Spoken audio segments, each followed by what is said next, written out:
Good morning and hello and welcome to Hellstormwargaming. I'm Tom. I'm Billy. And we are here to bring you 3 more games of epic 40k action at our event, Into the Hellstorm 10. Now, because we're cool, Billy, we've marked this with an X because right in the number 10 Gotta be done. Lame, right? So we've numerals for gone king, for the baby. X.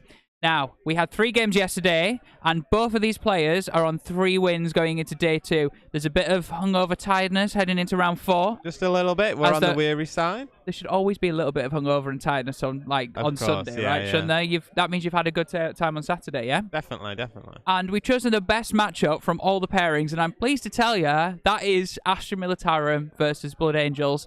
And for once, an army, at least that I know half decently well, and I'm not just having to make up on the fly. Can I just say a big hello to everyone in chat this morning, if you're joining us on Sunday morning. First of all, where are you watching from? Why are you awake at this ungodly time? And let us know in chat, please. Keep us company. Nice to see so many of you already in chat. Lehman Russ, XV Broadside, Dats and Des saying good morning, nerds. So good to see you all, guys. Glenn Connolly as well. So yeah, we want to know number one, who you're rooting for. We've not even gone through the list. We've not even seen the players. But are you a Guard fan? Are you a member of the Guard for life? Are you Space Marine team? I mean, if that doesn't make you want to side with the Space Marines, the red Space Marines, because red go faster, especially when they've got wings and they're very gold as well at the same time. So, boys and girls, in a second, we're going to take you through some of the lists. But first of all, you need to do me a massive favor. You need to like the stream. You need to type a comment. It can be anything. Magoo saying hi, Tom, even though he's in the room. Yeah, he's literally stood in front of us, looked at us, typed on his phone, and then walked off. Yeah. But before we go through the list, Billy, you were here yesterday, but you weren't on camera. No. But you were playing some games yesterday. You were playing with your Night Lords, weren't you? Yeah. So I was the stand-in for, because we did unfortunately have one dropout. So if you know who you are, whoever you are. I took to the field with my Night Lords to give them a game. Obviously, we don't like people going without here. So I stepped in for 2 of the games yesterday. My first game was against a Grot army, awesomely converted. It was amazing. Beautiful. Unfortunately, Night Lords is probably one of the worst lists to go into them. Morale for days, yeah? Let's just say their leadership was 1 for the majority of the game. Yep. And they were taking like -3 to their combat attrition. Oh, it was goodness. So you had fun? Though, pretty awesome. Yeah. He stood up for himself, Did and the war bikers running around. It's awesome army. Basically, everything is a grot.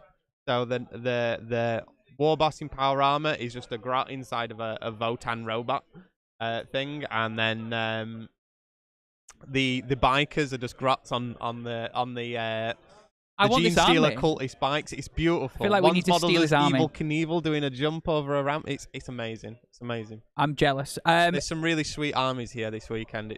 The guys have really pulled it out on their modelling and their painting. Oh, absolutely. And we've had a few on stream. Now, obviously, we've come back after 12 hours, and if something's got... Can we just let us know if we're sounding all right? Are we looking dashing? Billy... Well, Elliot was sat there, and Elliot is now turned into Billy, so you can't tell us about that. But just make sure that we look sound. It's a bit of a good. downgrade, I'll admit, but you'll see as well. We've upgraded our studio, our Hellstorm studio, and we now the shed has had a bit of a glam up, and as you can see, we can now see the arena that all of our 54 players are playing in. Spectacle that is Warhammer 40k absolutely. tournaments, guys. Big up to everyone jumping in this saying morning, joining us at the best time to leave a like before we cross over to the table, watch the players deploy, and also chat through the list. So Billy, shall we do that? Let's do it. So first of all, you will be able to see that we have the lovely Rafa and Josh. Rafa piloting the Blood Angels, Josh piloting the Astra Militarum, just going through their deployment right now. Alternating. You'll also be able to see that on the table, guys. This is Games Workshop style terrain. So, the GW terrain, Mikey does 5 different terrain types here at his events. It's one of our, I would say, USPs, reasons to come and experience it. You get to experience everything from WTC terrain to LGT to player place terrain. And on this one, we are using GW terrain. That's the one that's been randomly selected for this one. And it's basically these perspex sheets with, as you can see, the sort of orky-style kill team terrain placed around it like that. Each of them, the Perspex terrain, granting obscuring if you're behind it, but the second that you're on it, it's true line of sight, hiding in those little... However, one thing that GW does give you, it gives you these really huge sort of like U-bends to really hide a lot of models in. Both armies will find that they've got good access to cover. And the mission today is Data Scry Salvage, which is a 6 objective mission. As you'll see, it's the 4 that go across the middle, and it is the sort of like... not corners deployment, but from sort of like angle across the sort of board deployment. You can see the red dice there that Rafa's just laying out nicely for us on stream at the time. What a guy. Perfect aid, just there to see. Absolutely. So, Billy, would you mind taking us through Josh's Astra Militarum list and just explaining what goodness he's brought? And I'm going to imagine he's brought a lot of guns to a fight. That's it. Yeah, that's what the Imperial Guard do best, really. I mean, so he's got two detachments here. He's got a battalion and a... the other one called, and another is it a spearhead, a patrol, I'm looking now. Are you looking? Sorry, are you scrolling? Scrolling. Anyway, I'll go through the first one, which is the battalion detachment. So he's got a tank case in here, -1 CP. That gives him abilities for the tank case ones. He's got a tank commander.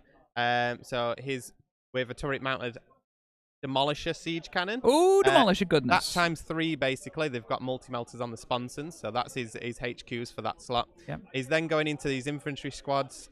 So they've all got melter gun, las cannon, vox caster, plasma pistol, power sword on the sergeant there. So he's got some big blobs of them. What has he got? He's got 5 squads of 10 there.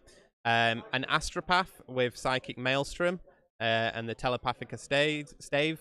A command squad with a regimental standard and voxcaster, platoon commander with a warlord trait, and the platoon commander with a plasma pistol. To kill himself, probably, right? Just when when the going gets tough, he just wants to end his own life, just right? Roll that one. Exactly. That's all you got to do. 2 manticores, full payload, of course. No. When you say full payload, Billy, you've got to go full payload. Full payload. And full payload, just explain what that does if people don't already know. So yeah, that basically makes his regular missiles would be D3 damage. And now they're just 3 damage. Which on both of them, yeah. Somebody would say that's a glow up and a half. It's like they've crammed the missile full of extra gunpowder and just gone, here's a bit of extra damage. Here's extra. We're just going to try and get as much explosive in there as we can. Yeah. He's also got the gunnery experts regimental doctrine and the spotter detail. So that means he's going to be re-rolling his number of shots on his randomly generated shots there. It also means his spotter details are going to be adding 6 inches to his heavy weapons if they're more than 24-inch range anyway. Nice. So better at shooting and better distance at shooting, right? Of course, yeah. He's going to be reaching out and touching things with those weapons. Real good in this game. So the Blood Angels, if they're going to hide, they're going to have to do it very well. But unfortunately, there's no escaping those manticores. Absolutely not. His second detachment is a patrol detachment. So again, 2 company commanders there, just with one with a power fist, one with a power sword. An infantry squad, again with the melter gun las cannon. Militarum Tempestus Scions, 2 squads of 5 of them. An astropath with Gaze of the Emperor. Command squad, again with a regimental standard and boxcaster.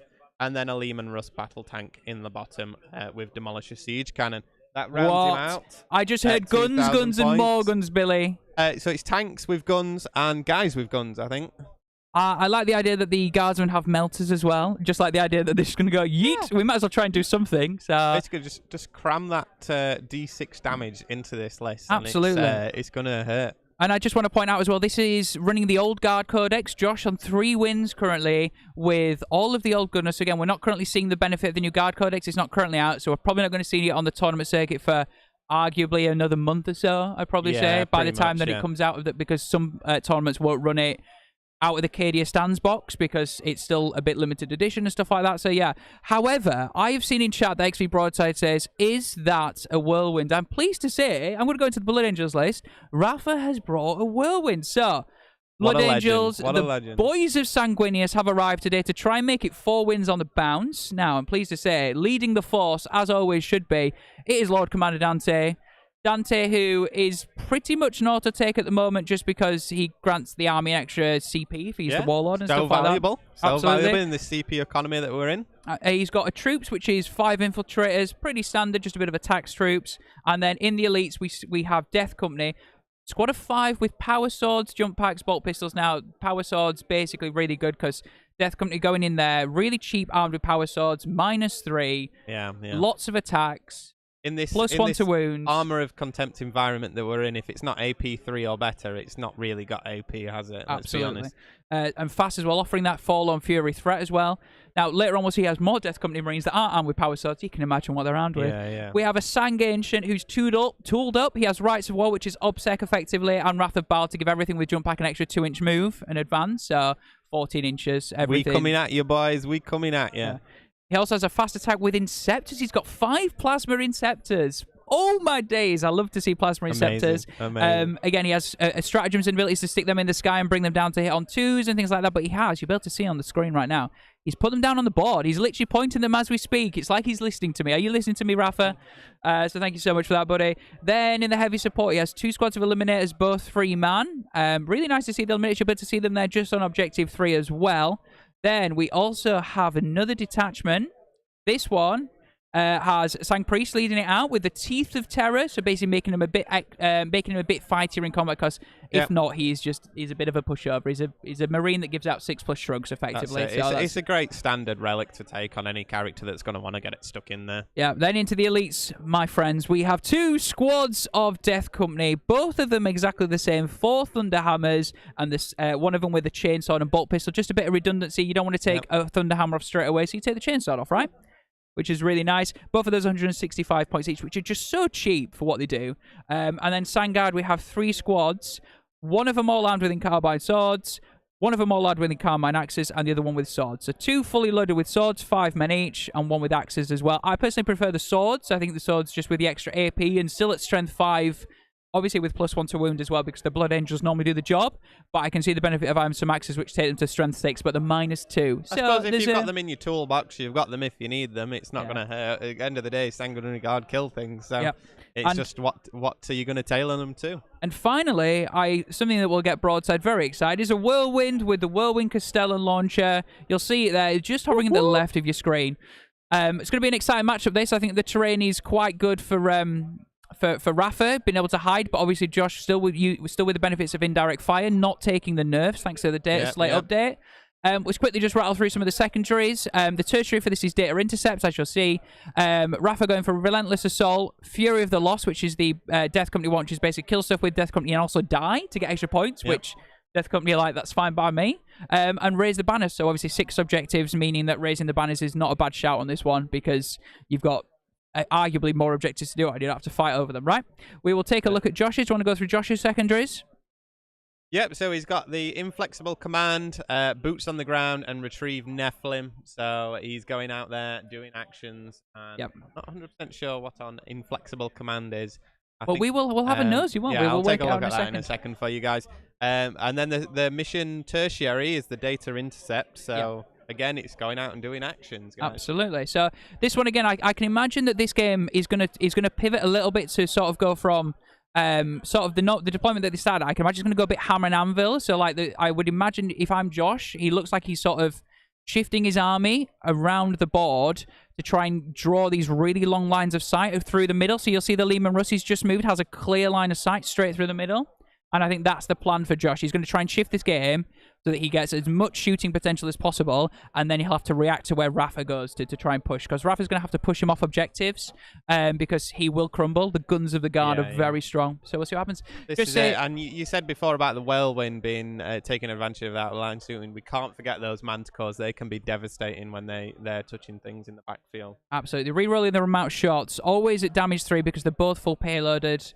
It's going to be a good one. And yeah, just people saying, Josh is from Trash Wargaming. He's an absolute legend. So's Raph. We're going to, for Sunday Game 1, we couldn't have 2 lovely people on. So stick with us. We're going to be here for the next couple of hours. And we're going to take a look at how the board's shaping up. So we'll take a look. You can see there. I love how many bodies they get, mate. Just the amount of bodies you get. Look at the heavy weapons teams as well. Some las cannons who are probably going to be shooting at, I would imagine, some Sangard if they get the chance, or some Death Company. Yeah, they'd love to get their hands on them Sangard with their las guns, las cannons, I mean. Yep. But also, there's a lot of really elite units on that other side of the table, on the Blood Angels side. So anything that's going to be lost there is going to hurt the Blood Angel player before it gets into combat. No, 1,000,000%, mate. I agree. Looks like the guard going first as well, which is nice for Josh. He's gonna start. He's gonna start just rejigging his army, moving around. So he's already into the shooting phase. So what we'll do is we're going to join the boys now to hear what's going on, and we'll see what happens. Yeah. We're going to the Sandguard. Okay. Yeah, with everything. So the main cannon. Oh, come on. Oh, it's begun. That's an 11 already on the Demolisher to start things off, which is strong. So I'm hitting on 4s. Yeah. Rerolling 1s. Oh, what? 10 hits. That's it. Yeah. Okay, so that's 2 automatic wounds. T5? T4. T4. Yeah, so 2s. So that is 2, 4, 6, 8, 9 wounds, -3. My 9, boy Josh is looking a bit is affecting stressed. -3 ups. Let's give him a big For the first Hellstorm 4, shoulder that's rub. fine. Go trash wargaming. Is that right? Yeah, because 3 goes down to 2, cover goes down to 1, yeah. Yeah. 3 ups.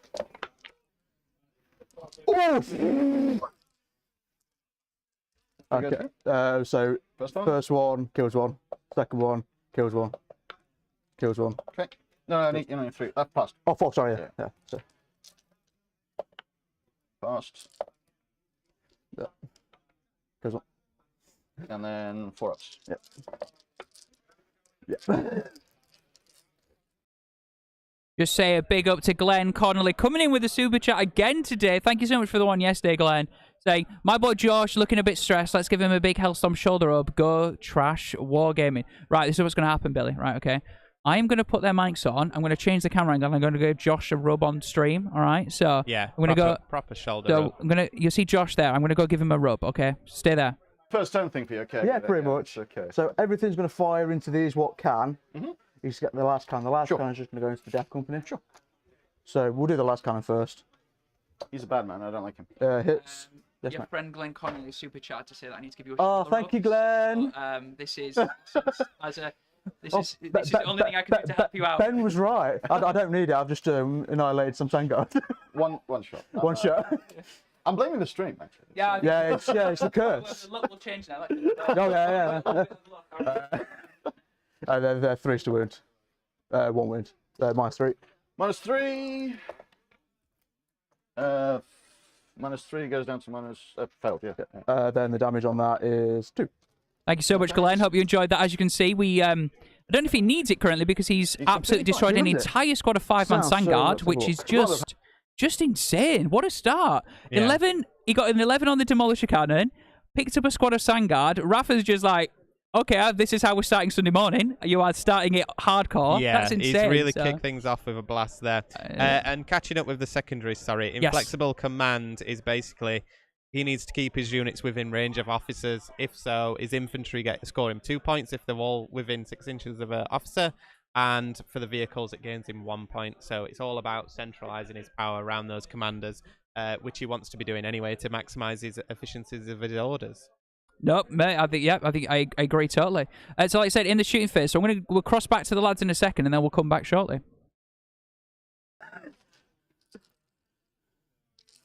It's one of them games then. Right. Onto the Enough of that. Onto the big stuff. This is gonna pop smoke. Yep. He's gonna pop smoke. He's gonna pop smoke. Yep. Onto the manticores.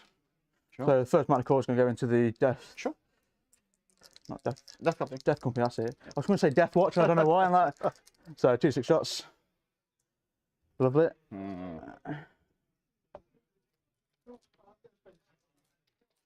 So hitting on 4s, rerolling 1s. Yep.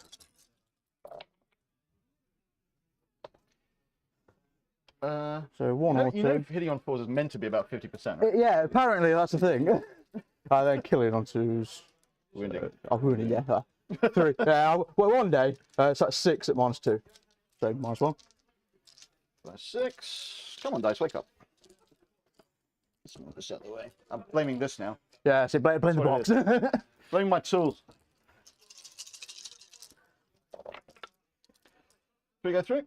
Yep, that's 3 dead. Oh, 3 damage. So 3 involves. First one. Second one. And they're all dead. We'll go down with the other one for there and cover. I think I'm going to go for the Whirlwind. Why not? We're one for my type. Wow, that's another 11 there. Jesus Christ. Josh is not pulling his punches right now. Yeah, gunnery experts coming in strong for him. We're talking about in the background. That is brutal, right? I feel like we need to watch this together. 4's re-rolling 1s. And we could have a Whirlwind in a lot of trouble. Bear in mind, these Manticores as well. 3 damage. Yeah. Yep, so if 4 of these go through, that's that Whirlwind gone. Boom! Okay. 9. So the 9 Whirlwind's damage, still clinging so on. It's Clinging on for it's now. hanging in there. With just a Bracketed few though, wounds unfortunately. remaining. Yeah. But again, guard going first. Again, if it could be a huge point in the game. Let's not kid ourselves, because guard getting the chance to shoot out of line of sight with some big guns. The Demolisher Cannon doing its thing as well.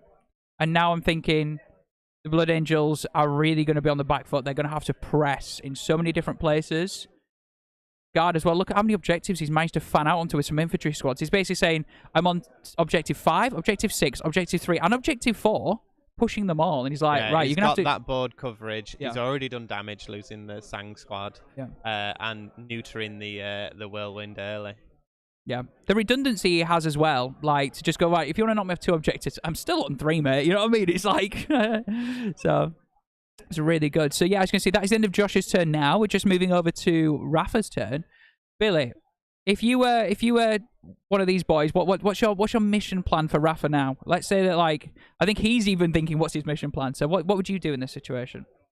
I mean, he's been put in a tough decision already. It's come out and engage, but risk getting shot, or try and play it a bit more cagey. I think you've got to go full force and try and hit some of these units that are dealing out the damage. Yeah. Otherwise, it's just going to be a creeping advance onto those objectives for the guard player. He's really got to leverage his combat killie power as soon as possible for him, and try not to get caught out in a firing lane, basically. Got you. Zans, thank you so much for updating us on the guard officer and command squad stuff. Appreciate it, mate. This is what we love. Like, me and Billy don't actually play guard, so any extra information from actual guard players out there who know their stuff always helps, right? Doesn't it? We want to know what's happening for your Sundays, guys. Are you building? Are you hobbying right now? Just whilst Rafa's doing a little bit of movement stuff. Let us know what's going on in your life. Are you working on an army? Are you going to a tournament in a few weekends that you're sort of preparing models for? Stuff like that. Lehman, I have got you, my man. I will pass that message on. I don't want to do it midstream because I don't want to distract him from the clutch. Mindset. Yeah, they're in the mindset. It's the mind games and the war games are going on. So what I'll do is I'll make sure I let him know after the stream. But so it looks like, hey, the lads are saying it's my fault. What have I done wrong, eh? So it looks like, as you can see on the left here, just finding out with those infiltrators right now. Who obviously they can start out of the deployment zone, but just fanning out with them a little bit. I think if I'm Rafa right now, my action plan is turn 1 is not a Blood Angel's strength because they want to be. You can only put so much in the assault doctrine. Yep. And obviously that's where they want to be. However, he needs to be he needs to be trading a tank. I think he needs to be picking up a couple of Lehman Russ demolishers. The problem is you'll be able to see he's only really given the distance for that one there, who took out the Sangard. So if you take in instead a squad of Thunderhammers into that and destroy that, you're then pretty much leaving them in the wide open for to get shot at next turn. It's a nice bait out there for them to charge into. And if he does, guess what? Those Lehman tank commanders in the back are just going to turn around and pop whatever charges that Lehman Russ that he's put out forward. You've always got the threat of those manticores in the background. I was literally about to say, what Josh needs to be careful of is he just make sure he can't leave a gap for something to come up out into the up into the sky and then back down. Yeah. Like, I imagine there'll be some stuff in Deep Strike. You don't want to leave a gap. Do very well. Yeah. Obviously, 8-inch charge from Deep Strike. You don't want to leave a gap because those manticores are going to sit in the corner all game, 120-inch range, and they're just going to be like, mate, I'm going to shoot you all game. I just need to stop you getting to me or tagging me or something like that. And you don't want to leave a gap, do you? So interesting. We'll see. I think turn one's going to be a bit tough for Rafa to just. He's going to have to leave some stuff behind and hide some stuff. But we'll find out. We're going to see what his mission plan is very soon. As we can see, we got the Death Company moving up central field. He's got a nice charge into that Lehman Russ if he wants to take it. That Lehman Russ behind the barriers just by objective 3, quite close to those infantry, so maybe he's hoping to wrap it, and then if he does kill that Lehman Russ, then pile into that infantry inside the building. The key is engaging without allowing stuff to be shot. He's got to have that backup plan after he's killed something, not get stuck out in the open. 1,000,000%, yeah. Like I said, I think he's going to have to play for making sure that he tries to lock some stuff up. Like I said, if you can just leave 1 or 2 things alive and just like, if he, for example, goes through an infantry squad and leaves a couple of guys there and they don't fail morale, it's just one of those where you're like, okay, well, I'm going to be safe, you know what I mean, and stuff like that, unless they want to use Desperate Breakout. But I think as things go, Josh in a really commanding position. Shout out to everyone in chat who's just having a morning chat with us. Looks like Lehman Russ is going to the DZTV weekend with Sangard. Sangard, this is going to be your game, mate. Hope you're going to enjoy the fact we've got Blood Angels on for you. I'll tell you what can destroy Lehman Russ. Plasma Receptors. Just shuffled around. Now, they're staying in the terrain piece, so they'll still be granted cover as well. So, Armor of Contempt with cover. Really neutering a -2 AP, effectively. And basically saying, I'm still on my 3-up, boys. Which is really nice. What we're going to do is I'm going to cross back to the lads now. Let's hear Rafa's brain and what he's planning on doing. Okay.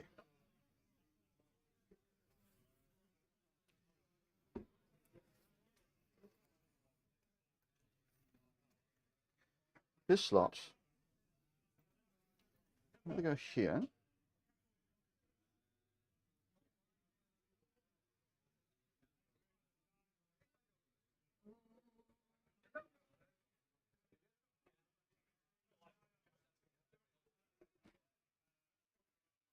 Let's go.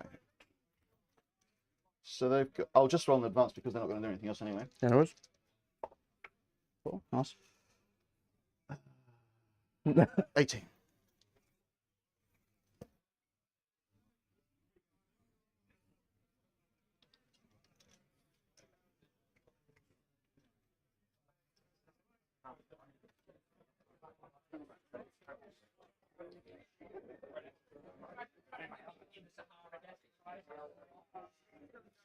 So the infantry can get and shoot me, but It's not...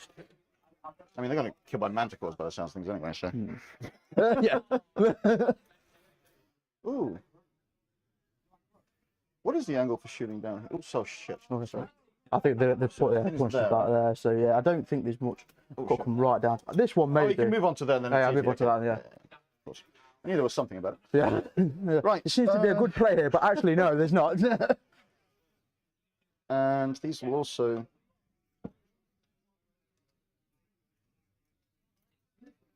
Go over here.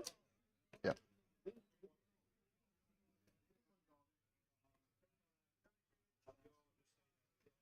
much as I'd like to shoot you, I'll try to hide for one more turn. Mm-hmm.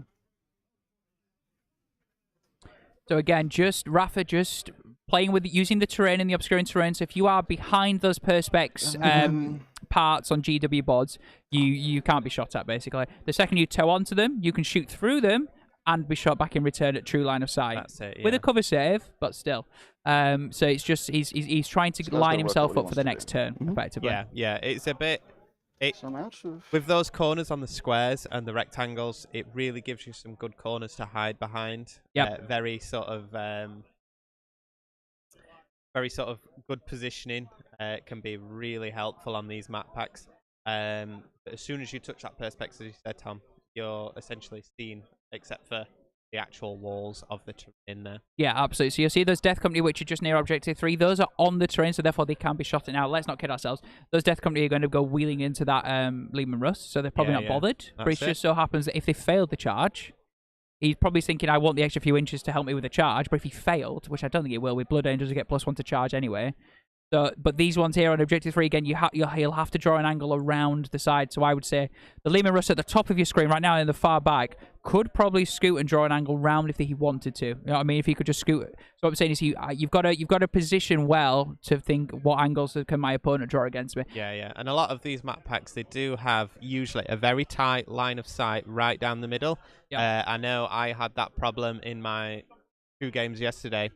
It's not necessarily the problem, it's just a way of playing around it, but I had to get my Land Raider mid-board to look down that firing line at anything that was coming to threaten my back units, because it is quite narrow on a map like this. In fact, I did play not this same deployment type, but this same sort of terrain set out yesterday.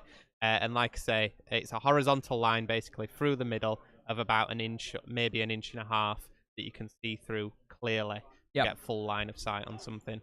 Absolutely. Did you enjoy playing on it? What did you think? Is quite? I really like it. Yeah. The way I like to describe this map is it's sort of like there's 4 really big terrain pieces that you sort of like feel like you have to hop between them for safety. You know what I mean? It's like you sort of you go around the board in big squares, don't you? You're charging through Obviously, them. for me, I run quite a lot of combat heavy armies. Yep. So I like these packs, these mission and map packs really a lot. But it prevents that old school sort of parking lot build of just sitting back with all your vehicles in a row, unless you've got manticores. Of course, yeah. This. But it stops that sort of boxcar sort of deployment there. Forces you to spread out, use it a bit more tactically, and engage your brain to sort of use the terrain to your advantage, but also if you're at a disadvantage because you've got a heavy shooting army that doesn't have out of line of sight shooting, to really maximize your ability through clever moving. No, absolutely. So it looks like we're in the shooting phase now. So we're going to jump back to Rafa. See, that was his eliminators shooting there. As you can see, once they shoot, they can move. So it looks like he's going around to do some tagging fun, maybe, by the looks of it. He's getting close to them guard there. Yeah. So yeah, what we're going to do is we're going to jump back, see what Rafa does from here, and we'll be back with you when he takes half the guard off the board, right?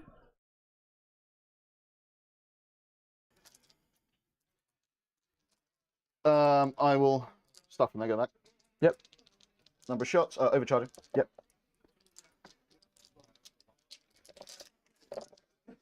Reroll. Number of shots.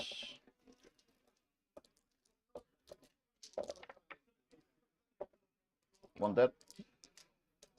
And then the third one. That's one Plasma Receptor killed himself there. Rolled a 1, re-rolled it, rolled another one. Dead. That is the perils of plasma, unfortunately. Yeah. On both sides, not just the heavy guard one. Which is... And these Plasma look like they're going into that tank, that Leman Russ Demolisher. Force to bench. Tough and safe. Yeah. Not bad. Not bad. 8 AP3. 6, 7, 8, AP2. So it's 4 up save. What damage are these? 2 each. 2 each. I'll do 2 at a time. That's fine, I'll take that one. So that's 4 damage. 6 damage. I'll reroll one. Okay, so 2, 4, 6, 8, 10. That's 2. Cool.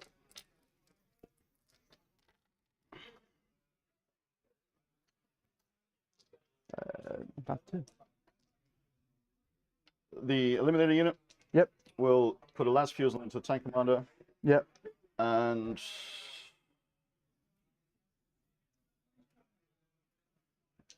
mine grenade range with the infantry unit. I imagine so. 6 inches, isn't it? Yeah. Yeah.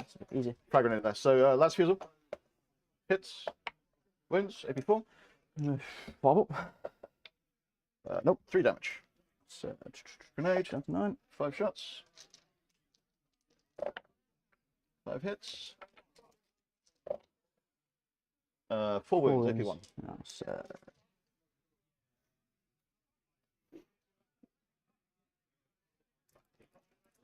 okay, so 5 ups. I went to cover. I'll take it on this guy for a start. Dead. On the guy in front of the sergeant. He's dead. And then we're going to take the other 2 on head weapon. He's down to 1 mid. Cool.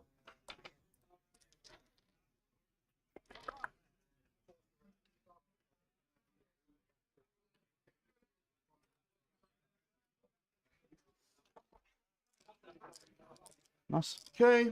Not much else. I'm not grenading that tank. Am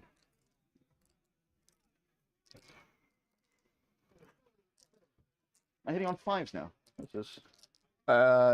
Depending on what you shoot at.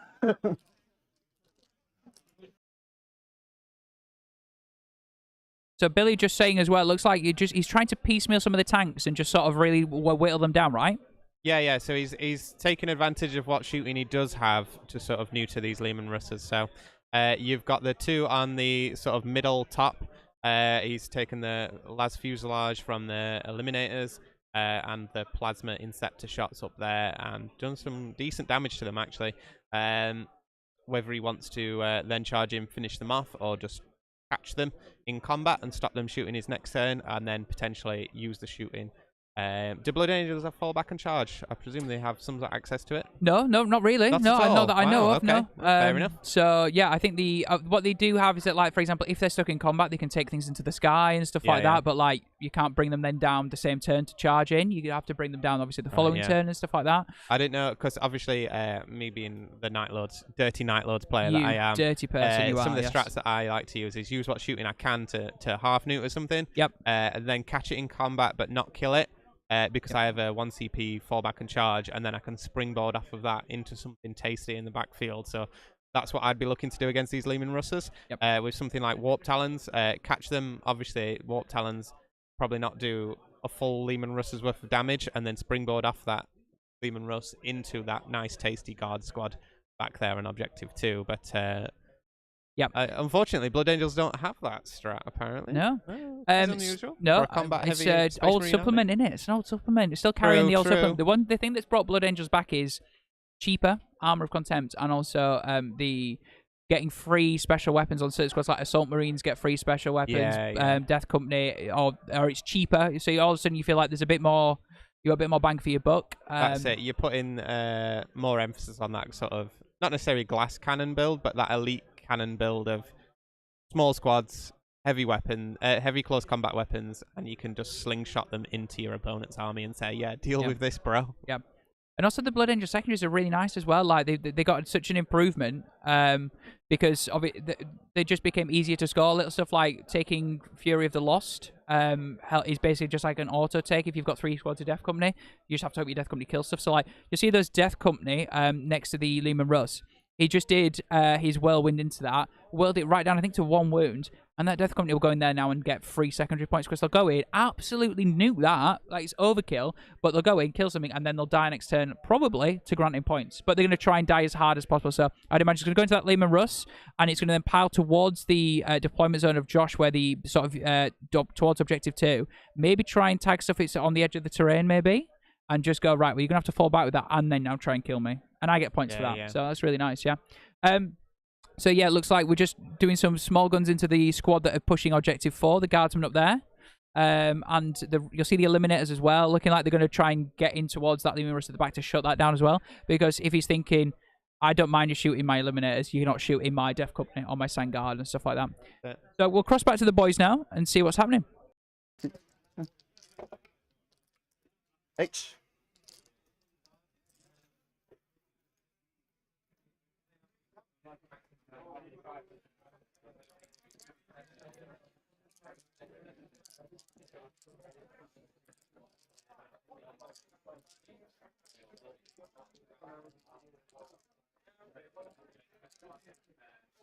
Go there. They will also charge his tank. Yep. Yeah, loves it. For extra certainty. What did I roll? 6. Oh, here we go.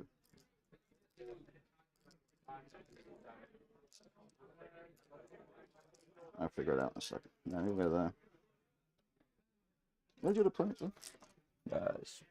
Yeah, it's right down there, yeah. So I'm in, right? With this unit right now? Yeah, when he dies, he'll pile in, he'll be definitely be. But that guy's already in, I guess, is my point. Yeah, he's got the whole unit. No, it doesn't. It's just, Okay, I just cool. have to- yeah. Nice. So I'll get in. Yeah, so. Over here, so I need 5, right? That's what he said?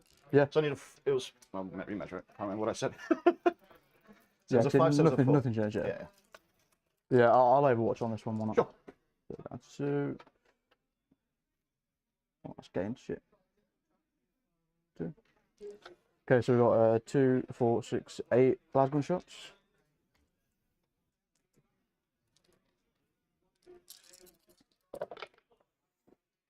Nothing.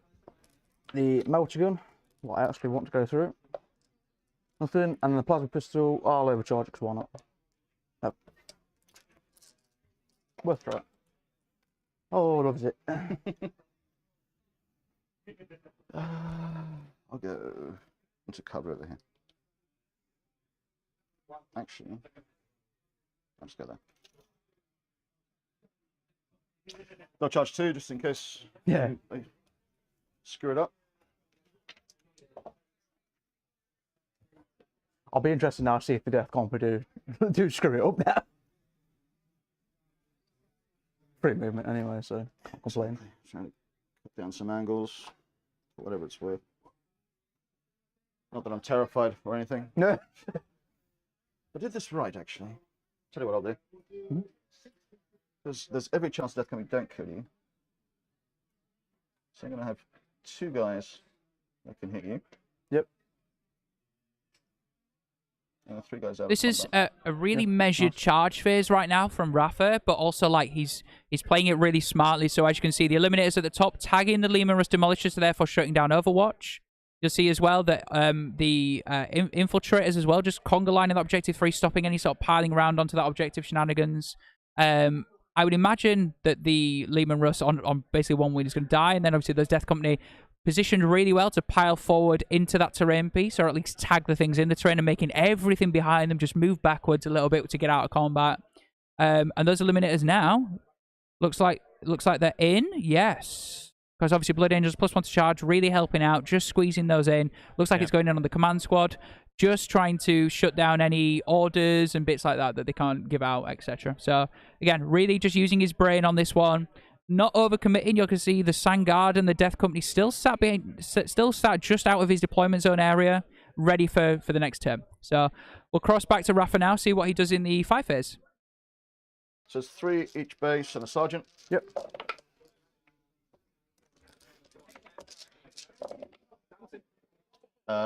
Well, 5 AP0. Here we go. Okay, 3 dead. Cool.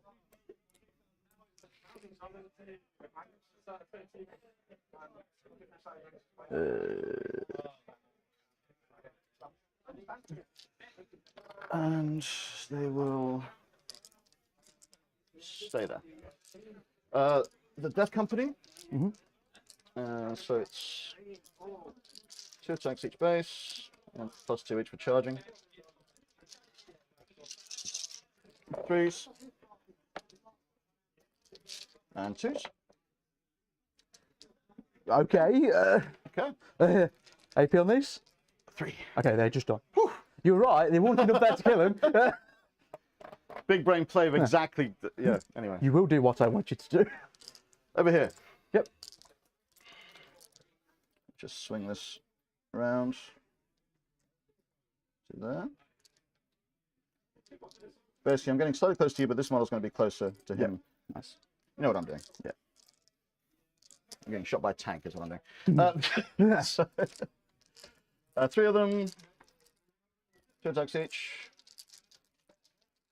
Charge. Sergeant? Yep. They're lovers, not fighters. And 2s. 3. 3 AP. 1 dice. Nice. We'll go with this guy here. And then I will take you there. Let's get a bit of movement. Okay. There. I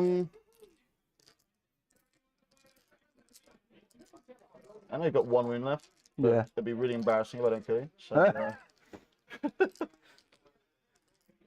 yes. With all the buffs, I very hardly doubt it, but I've seen it before.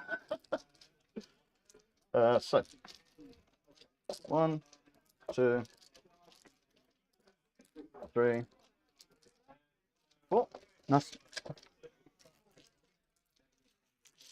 3s. Re-rolling.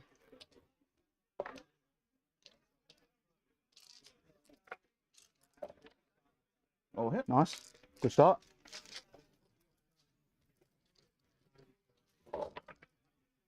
And 3s. So, that many. 5, 10, 15. AP? 3. 3.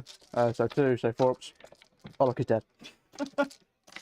What important roll? Does he blow up? No. Yep. Boys, you want a drink? Water or Pepsi Max? Oh. Annoyingly, I bought myself water and Pepsi Max before you offered that. So, I'll go with Pepsi Max, please. Tom. This is favoritism. I can't believe it. These will just tag into cover. Yep. The 2 of them that can. Nice.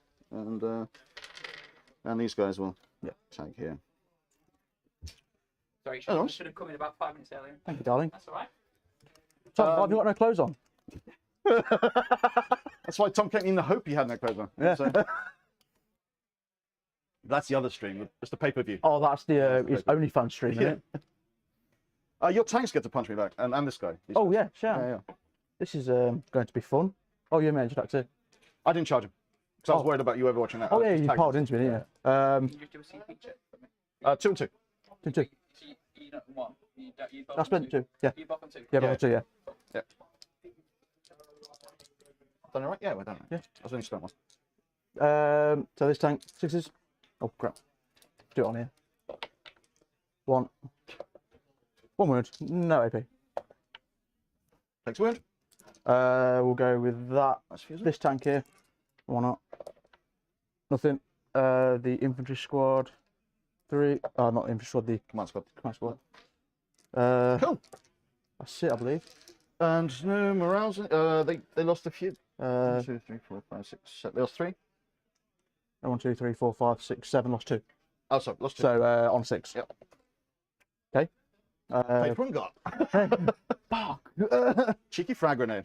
And then there's 2, 4, 6 left. Yep. 3, 6. That's fine. Not that cheeky frag grenade. Yeah, they were the ones dead. Cool. And they lost the Sick. ones they can't fit. All right. Right. Scoring. I get 4 for Relentless. Yep. So the boys are scoring for their turn 1. Turn 1 over for both the lads. Thanks for flagging, guys. Obviously, we there's only so much we want to intervene in a game, especially something like a CP. So I just said, look, do a CP check. That's the best thing we can do. Both players are happy, so therefore we move. Yeah, it's not really our place here whether there's a CP spent or not. Exactly, that's all we can do really. But really good first turn from both these players. Josh being an absolute demon with a shooting phase that just opened up the game so well for him, doing so many wins to a whirlwind, taking a squad of Sangard off, but then Rafa coming back and doing what Blood Angels do well, tagging units and shutting down tanks, right? Got in close. He's killed the tanks with the Death Company. Sorry, the Death Company are touching now that infantry squad, or at least hiding behind that wall. Yep. His eliminators are touching that Lehman Russ in the back. He's either got to fall back or shoot them in combat and sacrifice that shooting.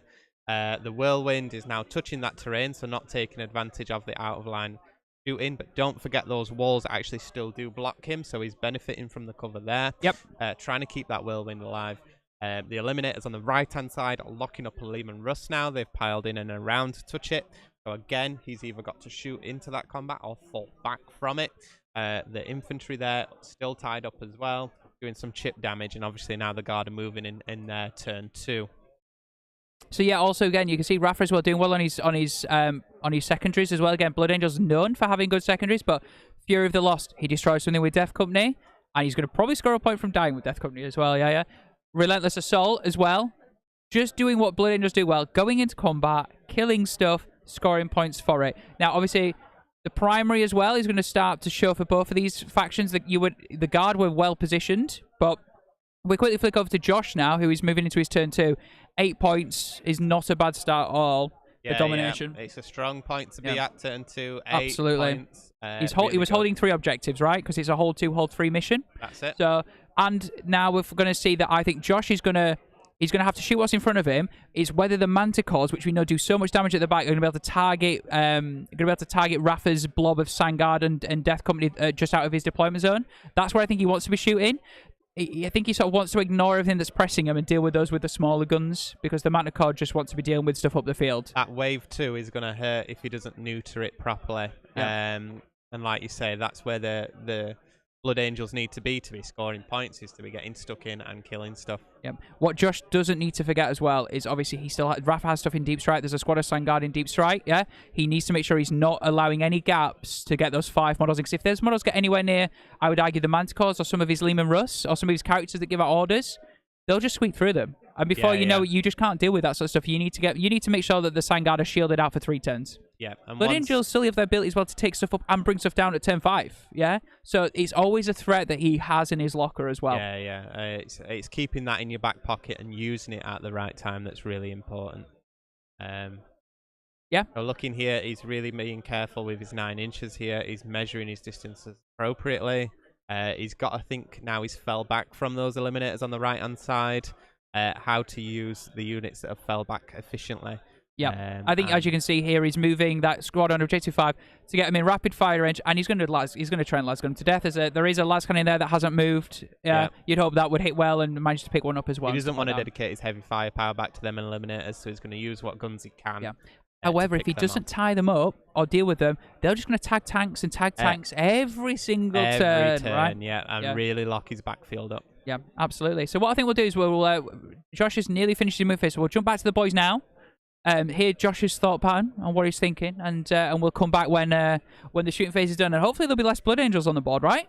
That's the plan. Depends who you're rooting for. It does, mate. Are we part of the guard now, son? Are we part of the guard? The Emperor protects? No? Okay, not sure. I mean, Emperor protects both sides here. That's true. Right, we'll cross back to the boys. Marines! Right. I'll do that. This is the issue. So they've got a 4-up save. 3 up base, plus 2 for cover. 2 up. So and then armor protect. Effectively a 1 up. A 1-up. So for the first guy. -4 will put him down to a 4-up. So they got 3 up. -4 would go to 6. Cover, armor contempt, cover 2 up. 2 up. It's inefficient. 6. Armor contempt, cover 3 up. 3 up, yeah. I've got psychic power. I can try that. Why not as well? Okay, right. We'll go. Well, my scions down yet. I'll fire these away. I'm gonna bring R&D in that corner with. Oh, actually. Yeah, with the diminished squad. Yep. That's fine. We'll bring 1 unit. Actually, no. Well, I won't do it with that one. I'll bring it with the scions. Because these are not going to be able to be shooting. Just going to come and take this objective off you. Just touch on with 1. Yep. 2 actually, I can just get there. Yeah, fine. Yeah, it's going to force you to come back. Before, just make sure I'm in. I might have to come a bit closer to you. I was inflexible with that. Shit. That command is famously inflexible, to be fair. Yeah. Actually, could put them over here? Yes, please. Just right in the corner. Sort of in here? Yeah, that'll do it. Just right in the corner will be fine. There with the 1 unit that didn't get a glow up in the. Yeah, they said some of the things I got. I think, as you can see, he's bringing in at the end of his movement phase. He's bringing in those 5 scions. I think they're pretty much an R&D buffer. Yeah. Pretty much, yeah. He's still gonna have to complete the action with them, which obviously is a bit of a risk. But like, I mean, a squad of 5 scions coming in from Deep Strike, doing that, I would imagine. We'll see. See what he decides to do with them. Maybe they're there to just deal with the eliminators. Who knows? They've got some shooting. A bit better than regular lasguns. Yeah, for sure. And he still has another one in Deep Strike, which again, another option for R&D in maybe the home corner for the Blood Angels, right? Yeah. I would suggest that Josh has got a good secondary there. So we're going through the psychic phase now within Astra Path. So we'll cross back to Josh, and then we're going into the good old guard shooting phase, which could probably take a while. Okay, so on the eliminators, 1, 2, 3. Roll it. Oh yeah, roll it. Okay. 3. Yeah, so. Woo! It's a good power. Yeah. Not one I want to use. I'm just at Abaddon. Just another way of getting something through. Yeah, of course. So that's gone really well. So that Astra Path just mortal wounded out the Eliminators out of combat with a tank. So now that tank, guess what? Free to shoot in the shooting phase. That's really what he needed up there. That's just, yeah, really opened up that Demolisher again, staring down some infiltrators and 2 Death Company, and he's thinking, I've got options now. I can shoot what I want. Demolisher cannon, multi-melter, las cannon. Really nice hitting on 3s. Tank commanders, man, so good. I mean, they're not going to be as good in the new codex, but who cares, right? They hit on 4s in the new codex. They're you see, good so, here. yeah, that's what's important. Cool. So into doing some orders now, and then into the shooting phase, giving lots of rerolls and stuff that guard do. Reroll 1s, shoot first rank, second rank, which is going to be extra shooting. Yeah. So hey, you shoot better, sort of thing. Lasgun death incoming. So let's see what Josh is doing now. So what he'll do is nothing. This will reroll 1s on himself. He will reroll 1s on himself. Won't spend anything to give him another order. Or do I?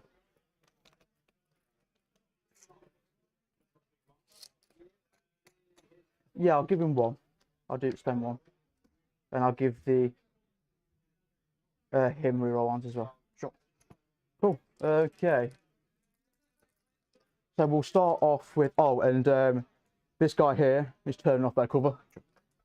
So everything within 6. So I don't think so. It's just going to be all the infantry over here. Yep.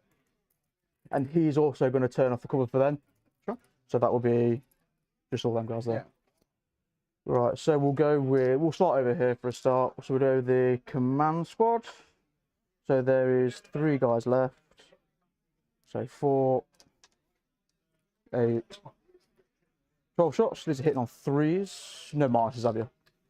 No, I can pop a -1. Oh, a -1 for one of them. Once you kill 2 of them. Yeah. But I could for CP, but I'm not sure it's worth it. What can that tank see? That tank can see everything down here. Okay. And them as well, yeah, if I need to. No, it's fine. They're dead anyway. So, hitting on 3s, no rerolls. Okay, so it's 2 automatic wounds. And wounding you on 5s. Just the last gun. So just 3 wounds.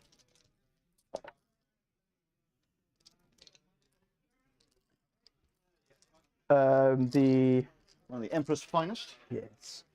Shot in the face by running away guardsman. Okay, so the melter from that squad. Yep. Misses. The plasma pistol from that squad, not overcharging. Automatic wounds. It's fine. And then we're looking at the last cannon. Misses. So we got 1, 2, 3, 4 lasguns for the loader. 1, 2, 3, right? Yeah, and the loader from the last Oh, the loader. cannon, yeah. He's too busy loading the last cannon. He doesn't need, it's just a power pack. Yeah. 4, 5. 1, 2, 3, 4. That is right. 1, 2, 3. The guard 6, dice 5. counting phase is happening right now for lasguns who first ranked and second ranked. So, he's finally got his dice ready.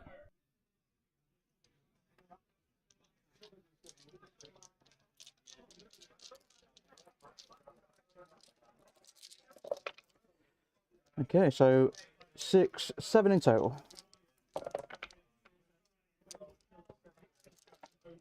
This guy, that's the one. We'll go with the plasma pistol from the commander. Why not? -1 hit now for what it's worth. Yep, nice. Hits. It doesn't run though. The astropath. Tell me you overcharged. No, astropath. Misses. Doesn't hit. This infantry squad. Yep. So we'll go with the last cannon's -1 anyway. Misses. The melter. Also misses. And then it's 2, 1, 2, 3, 4, 5, 6, 7. 2, 1, 2, 3, 4, 5, 6, 7. So on 5 this time.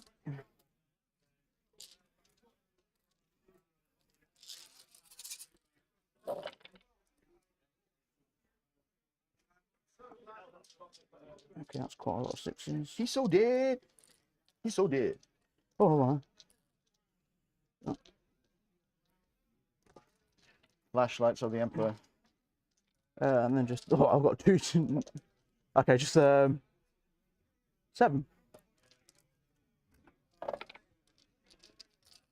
Oh, he's wounded, damn it. Almost. Point for point. All right, so we're going to have a little bit of an update from someone called Mikey, who actually runs the channel. Mikey, are you ready to give an update from around the tables? Yes? Good morning, gamers! Welcome to the Hellstorm tournament. I've got a quick 2 updates about 2 of the top tables, because on technically table 1, it's random tables, but we have Dom Maidlow, who we had on stream yesterday with Creations of Baal, versus Colin with Tyranids. They're playing on a game match style terrain. Obviously, Death Cry salvage, lots of big ruins right in the middle across the board. Dom has managed to get the first turn. Obviously, Creation's not been able to do much against the Tyranid threat because Tyranids is so far away, everything flies, he's got Harpies at the back.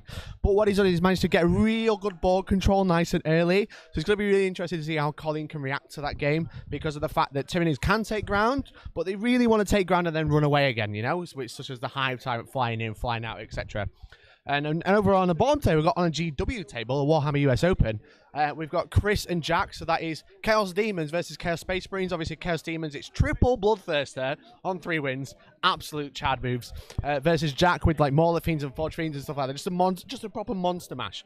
Now, Jack has gone first, he's managed to tag 2 units of Flamers already, but the Bloodthirsters are in a safe position to counter-charge and go straight back in, and he's got a Scarbrand in reserve with some Bloodletters, so it's going to be interesting, but it's only turn 1, we're very, very early doors, but those are some of the more interesting tables that's happening on the top. I'm going to pass you back to Tom, because I'm running out of breath. Welcome back. That was a guy called Mikey. Apparently he's a member of a channel called Hellstormwargaming. I think it's a little rubbish, personally. You are with Tom and Billy, and welcome to round 4 of Into the Hellstorm X, which is 10 for those who are not familiar with what X really is. We're bringing you 3 epic games of Warhammer today, and if you're just joining us, well, where have you been? All right, we had 3 games yesterday, and we are bringing you the top table action right until 7 o'clock tonight. So whatever your Sunday plans are, cancel them, right? Forget about them. Because me and Billy we're with here you. to play toy soldiers. Yeah. Life does not matter when you're playing. Is toy there soldiers. a better Sunday? So we have the epic Josh with his Imperial Guard running the old codex because the new codex isn't out yet. So we've things like Sixers to hit auto wound because that's Imperial Guard, and they can shoot indirect without the negatives because that's the guard codex is, and he's on 3 wins. He's on 3 wins right now, isn't he? Can't complain about that, can Absolutely. you? I mean, so much for old codexes being screwed. 3 wins is 3 wins. Thank God for the balanced data slate. And we also have Rafa with his Blood Angels, and Rafa doing really well with his Blood Angels, an army that he seems to know really well. He's got Sangard, he's got Death Company, he's got Dante. What more do you need to know?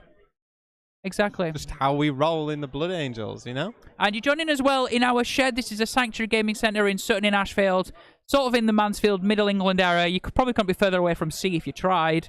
And this is where our Hellstorm studio is, the shed, and we have events all the way through 2023. So if you were looking at this event and thinking, I want to be here, I want to go to Weatherspoons on Saturday night, and I want to have a beer with Mikey and the lads and stuff like that, then that's what you need to do. You need to go to hellstormwargaming.co.uk/shop. And we have an event on the 18th and 19th of April with just a few tickets left. Just a few.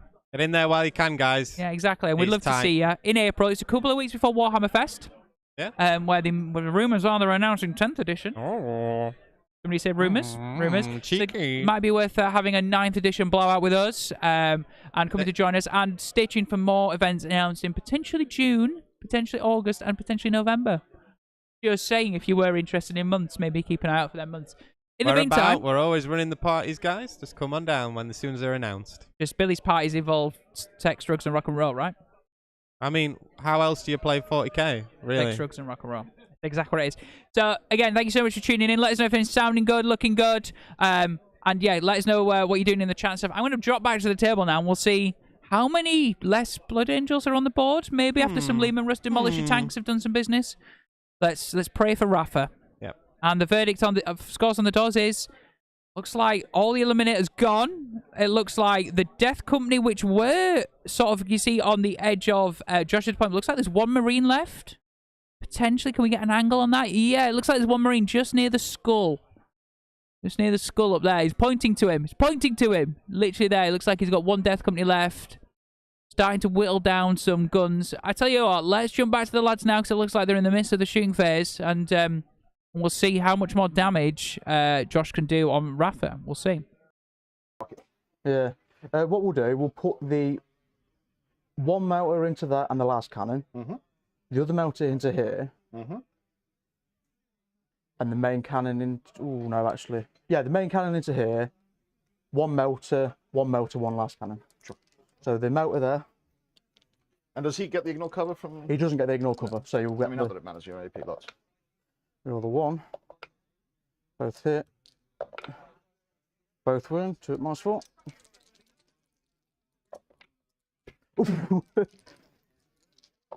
He's dead. Yeah. I didn't want to spend no CP anyway. No. Big So oof we'll do there. the melter into That the double one other was death horrible. company. 1 automatic wounds, 1 hits. 2 wounds, -4. Let's go through it. Okay. I'll get that later. Minimum of 3 on each. So the first one, 3, and the second one, yeah.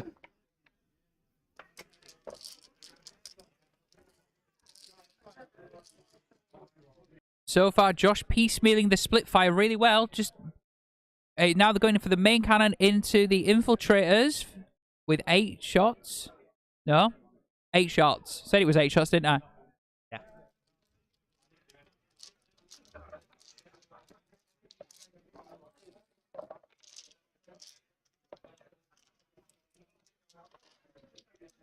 Twos. 3, -3.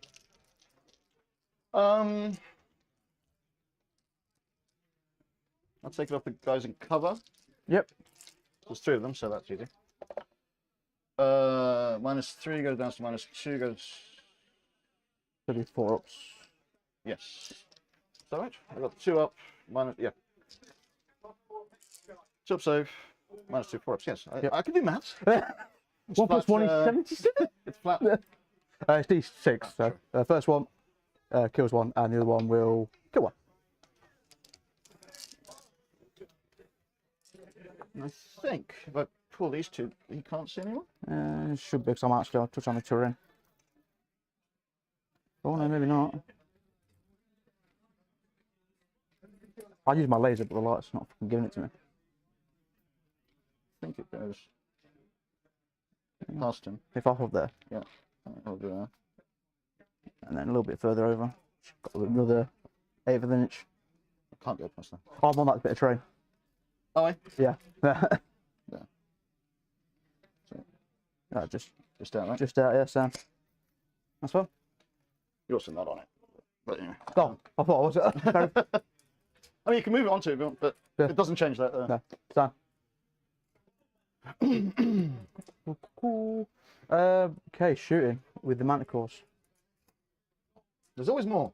Yeah. It's like the perfect Christmas. Yeah. Full payload So if you probably didn't incoming. guess where this is going, this is going to go on to the death company. Sure. I hate them. Real one of them. Okay, that's better than a 2, but not quite. I was Don't get greedy. I was always greedy, so I don't reroll 3s anymore. So 4s rerolling 1s with this one.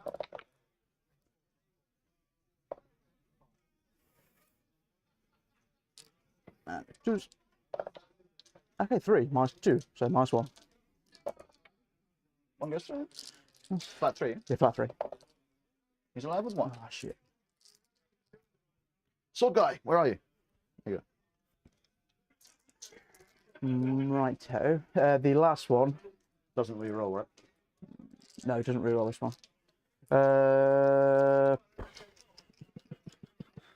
Then plasma are pretty nasty. Also in Death Guard. I'm going to go on the Death Guard. Death Company. Death Guard, I think you're playing on tables. Shame. Come on, Josh. You got the range. You can do it. I'll let them know. Yeah, Death Company. I'm fine with it. Unplug everything. We'll get Tom to come in here somehow. Yeah. Okay, 2 6 shots. I roll out for my type. Okay, 5.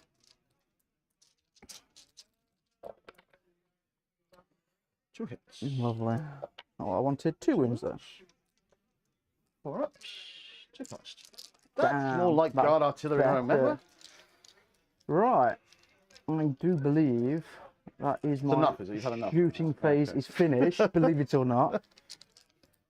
So I will get only. So you don't have the quarters thing, I only have 2 quarters. and you don't have the middle thing. I don't have the middle because my banners. Do you get points for 2 quarters? Yes. Okay. Point for one corner, one on each corner. better And then I'll engage. 4. Yeah. So 2 for boots, and So the boys now, that is Josh totting up the end of his turn. Obviously, Josh went first, so Josh will be handing over to Rafa for his second turn. Obviously, reserves can start coming in for Rafa as well Yep. from turn 2. So we'll have to see if he decides to bring in the extra order stand guard. I think the Rafa done well to push back, and Josh retaliating where he needs to. But I think he would have liked his Manticores to do a bit better than they did. Yeah, those Manticores not as effective as obviously would have hoped. The Death Company still be in there. Yep. And that's the swinginess of this, ballistic skill for sort of Codex, unfortunately. Yep. And And also, just the 2d6 can be so swingy, like you said. It's just so like on the first turn he rolled 11, and then he's like rolling 5 and 6 shots, and you're like, even with a reroll, he didn't get what he wanted out of it, did he? So, so I would also say Rafa quite happy as well. He knows that he is going to be wheeling probably some Death Company in as well, scoring him some points because he's going to probably at least pick up, I would argue, a squad of guardsmen and then pile into that tank again at the back. If I was him, I'd go into the squad of guardsmen on objective 5 and then just sort of like pile around a little bit. I think that's what he's looking at doing as we speak. Obviously, they're moving 14 inches with the Wrath of Baal relic as well from the Sang Ancient. And then I think the Sangard also will maybe... I think the Sangard will move away and come towards objective 6 if I was him. Through the terrain piece.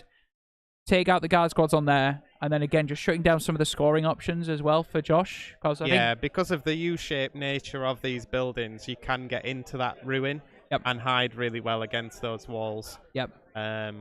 So it would be a safe shot to go into objective 6 with his Sangard. And then the only thing that he could really shoot back at him would be that Lehman Russ if he brings it down, or if it doesn't get tagged or survives, and the Manticores as well, which obviously can go either way. We've just seen the first turn really effective, second turn not so much with the Manticores. So I think he's also thinking here, where do my Plasma Receptors go? He's thinking if I was him again, he'd probably want to be targeting some tanks with them. Thankfully, doing 2 damage and stuff is good in shooting against some tanks and stuff. So, and with hopefully a nice rate of shots. So he's just trying to work out where that is. You don't really want to be shooting them at guardsmen, do you? But if you have to, you have to. Yeah, you don't want to waste that 2 damage, but if you need to, you need to. It's how it is. Absolutely. Obviously, I think we know that he's not going to get anywhere near those Manticores this turn, but he probably has to play for dealing with the stuff around objective 5 and objective 6, and then hiding and just taking another barrage from them and hoping they don't shoot well, and then heading towards them and shutting them down. You could also be looking to kill enough and force Josh to move enough to allow that Death Company to come down. He's still got them up in reserve, 1 squad, so that could be his mission objective, is just to make room for them to come down and hit the sweet spot that he needs to. In order to do that, he's either got to deal with the stuff on objective 5 and 6, or the stuff that's up top, near the top of the field. I would also say as well, like, if I'm Rafa, do you play the infantry killing game and stop Josh's scoring? Yeah, the tanks can kill you, but tanks can't score for you. Not really. You know what I mean? So, I mean, obviously in an ideal world, you'd do both. Yeah. But he needs to do it quick if he's going to do both, because otherwise he's not going to have enough guns and combat to do both in 1 turn. At the minute, he could pull it out if he gets a good turn. Gets the good angles that he needs. But we'll see what he can do. Absolutely. I'm interested. He's just passing out some buffs and stuff now, putting certain things in the Assault Doctrine, giving certain things rerolls from Dante, he basically chooses stuff and says, reroll everything. All right, boss, we can do that. Yes, sir. Measuring up if the infiltrators can maybe tag that Lehman Russ. Maybe they'd have to meet a 5-inch charge and also survive Overwatch if that's what he decides to do. He might, Josh has got 2 CP, so he has that in the locker if he needs it. Josh again flagging that he also has stuff in deep strikes, so Rafa does have to bear that in mind. He's got some scions up there. So if he moves those infiltrators off to deal with that Lehman Russ, the scions are just going to come down, score that R&D in that quarter, and that'll be their job for this game. Absolutely. And if you're just joining as well, and you're wondering what's going on, this is the Into the Hellstorm 10 event that we're running here at Sanctuary Gaming Centre. Both these lads on 3 wins so far. It's a 6-round event, so this is round 4. Both these lads hoping to take the title. Now, Billy, would you like to go and show everyone the trophy? We'd like to go get the big trophy in front of them. We can show people at home what they could be winning. I mean, the people at home can't win this, but if they come to one of our events, also bring the loser trophy as well. Bring the loser trophy. The loser trophy's sick. Oh, here he is. Billy's looking happy with what he's got in his hands. Billy, keep them under the table. Keep them under the table, right over there. Hi, everybody. Tom and Billy back with you. So, Billy, would you like to show the people at home the winning trophy? The golden chainsword. Looks good, doesn't it? Magical. Nice. However, there's many people who are coming to our event this weekend who have said they're interested in the losing trophy. The losing trophy has more of a want than the winning trophy, and wonder why that is. Would you like to show the listeners? How'd you forget microphones exist? I'm thinking this is the microphone. Yeah, you're speaking into the microphone of a chainsword. So yeah, I've heard a lot of people are aiming for this losers trophy. So this is the one for the person that essentially scores the least. Yes. Throughout the tournament. Yes. Highly contested from what I can gather. Yeah. I think there might be fights outside after for this trophy. Yeah, it is. Yeah. Someone's going to get mugged in the car park for this beautiful bit of gold. Show everyone. Show everyone. So here we go. This is the wooden spoon for the event. It's the wooden spoon Thunderhammer. Yay! Sorry, I didn't realise you had this camera and I'm just stood there looking really confused. Yeah, you're like, what are the boys doing? What are they doing? Yes, hi, Mikey. So again, if you come to one of our events, you can guarantee that you are going to win something sick. It's going to be gold. It's going to be shiny, whether you become first or last. Who could want more?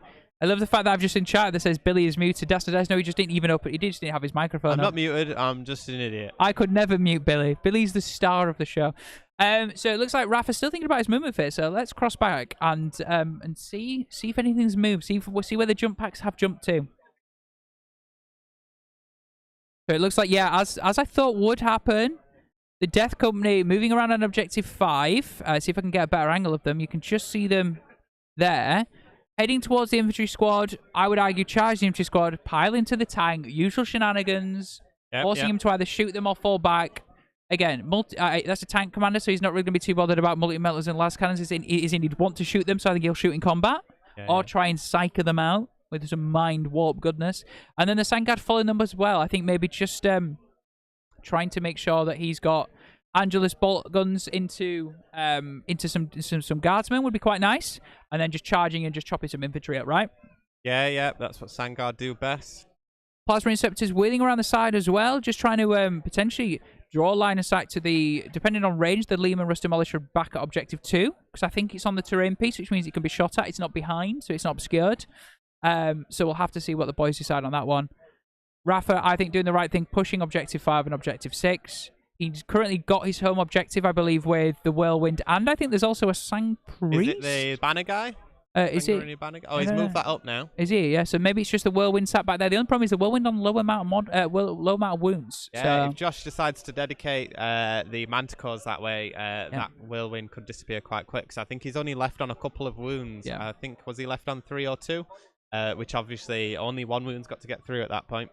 Yeah, I don't know if this is sticky objectives. We need to check, but if it's not, that objective is gone. 2 wounds, look. 2 wounds left. 2 wounds. I mean, I guess Rafa is just hoping that Josh is going to need to dedicate that fire towards the combat squads that are coming his way. Moving out to spread out his resources onto these objectives, that's a wise thing. Again, it's going to make a decision where these Manticores want to fire. Which objective is he going to take priority for kicking him off? Data intercept, is that the one that can only be done on the midfield objectives? Is that correct? Yes, it is. So you do an action on the objective down the diagonal on the board, effectively. So if I take us back to the 4, 3, 5, and 6, yeah, and you just have to just do it. Yeah, actions. So it might be more valuable to fire the Manticores into those infantry on objective 4 to stop that tertiary scoring. Yep. That might be more valuable. So, forgive me. You're basically doing action on your home objective with a unit, but it's however many of the middle objectives you're stood on that grant you the points. Yeah. If that makes any sense. Actually, taking that Whirlwind off would be big. Would deny him the ability to do that. Makes me wonder whether the Scions come in and try and chip 2 wounds off it. Scions coming down. They could do. Yeah. Obviously, there's a 9-inch bubble around that whirlwind, which is quite a big base. Yep. To extend that 9 inches from. Yep. But Scions, their guns don't care about 9 inches. They can drop down outside of 9 and shoot. Yep. 12 inches on them. Yeah. They would have to come in probably on that center line. Yep. Because, as I say, the U shape will block line of sight to that whirlwind there. So I don't think he'll be able to come in at the bottom of the table. So it will have to be sort of the mid line there to draw a line of sight to it. Rafa also straddling his infiltrators across objectives 3 and 4. They have a 12-inch denial, they are deep strike denial. Yeah. So again, that just really, he's just trying to shield the Scions from coming in and stealing an objective from him, shooting him off them or whatever it might be. So that's really good use for them. And we'll see now the last remaining squad of Sangard as well. Sort of just one of them straddling objective 1, so therefore that's going to stop him losing that objective if the whirlwind goes. Yeah. And then the others just hiding behind the terrain piece. Again, ready for we're ready for round 3, moving into the next wave and the phase, trying to mop up anything that comes for the Sangard, which are on objective 5, and the Death Company. So far, I think it's going to be a high-scoring game. Both players doing exactly what they need to do to score points, and it'll end up being like a 90-80 or a 70-90, something like that. Looking at both players are going to be into their 30s score points at the end of round 2. Yep. That's a strong position to be in for both players. Yep. It's who can hit a wall first in terms of their scoring. Like I say, you've got to keep a unit on that backfield to be scoring the tertiary objective. Yep. For data intercept. Yep. The Blood Angels need to be killing stuff, and the Guard need to be doing the actions. Yeah. I know the other thing that Rafa's got is he's got banners, and he's not really. As far as I know, I don't think he's started raising any banners yet. So that could be a bit of a lag. I think it's only round 2. So I think what he's going to have to do is he's going to play to kill this turn and then consolidate on the objectives and just start banging some banners up. Maybe, yeah. Once he's got stuff off the objectives, then chucking the banners up. That might be what the infiltrators are doing up there in the top left. Because I don't think they're going to be able to do anything reasonable effectiveness this turn, so it'd be a bit of a waste not to. So we'll see what we get in the end of round. And we're about to jump to the shooting phase for the Blood Angels, which actually have some guns. This is the Plasma Ray Interceptors. Not overcharging, so we'll let the boys take away from here.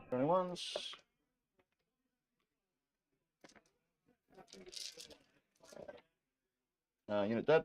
Yep, nice. That's the 2 into it, yeah.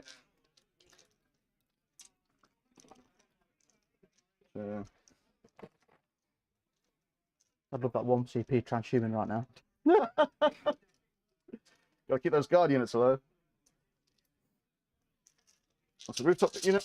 Mm-hmm.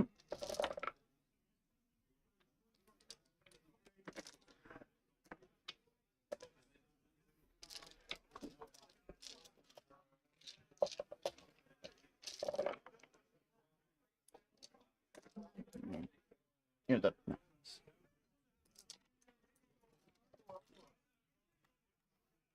Yeek.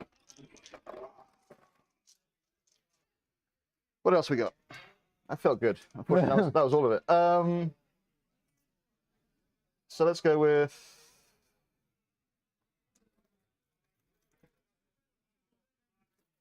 frag grenade for the priest. Yep.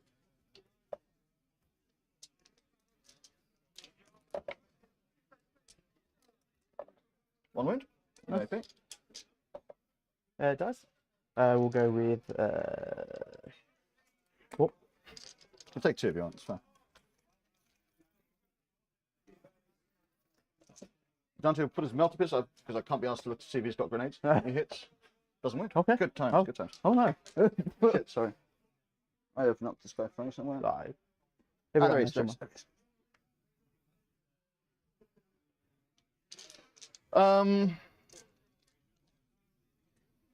Here, bolt pistol. Yep. Hits, wounds. Fine. And frag grenade. Oh, is he in assault doctrine? Yeah, but pistols are no. They are, yes. Yeah. He's fine. Yeah. Minimum 3 shots. Yep. He rolls. Good times. Cool. Sangard.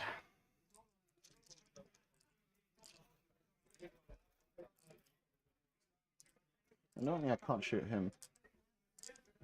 So I will go into that unit. Yep. See on 2s. Rerolling.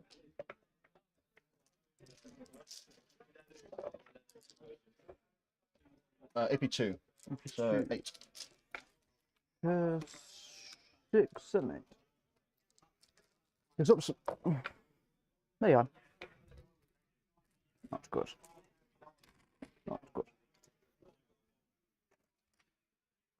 Charges. Yes. Oh no, this guy. Oh. So it's going to cost me 3 points. To do your big Overwatch, it's 2 CP. 2 CP, so you've got enough. I'll be hitting you on 6s. Yeah. Nah.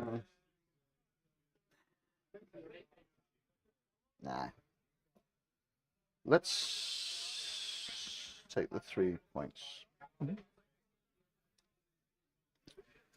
And start some of our charges. Yep. So I'm under an 8. Mm-hmm. Yep. So it'd be a 7, so it's a 6. Yep. I go into there. That'll do it.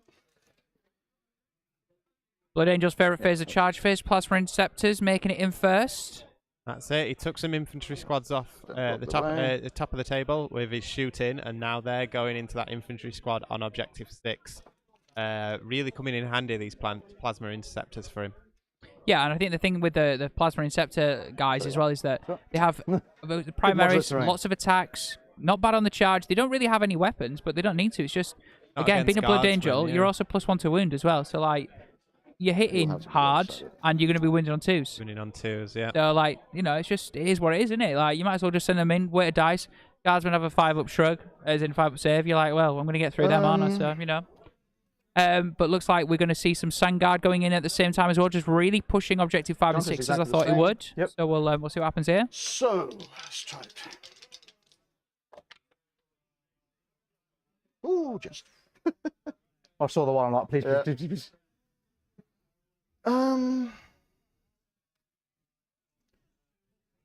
These guys, we'll charge them. Yep.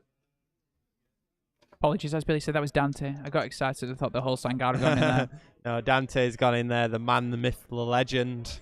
So this has been a nice charge phase so far, really getting some high numbers. Blood Angel as well, +1 to charge.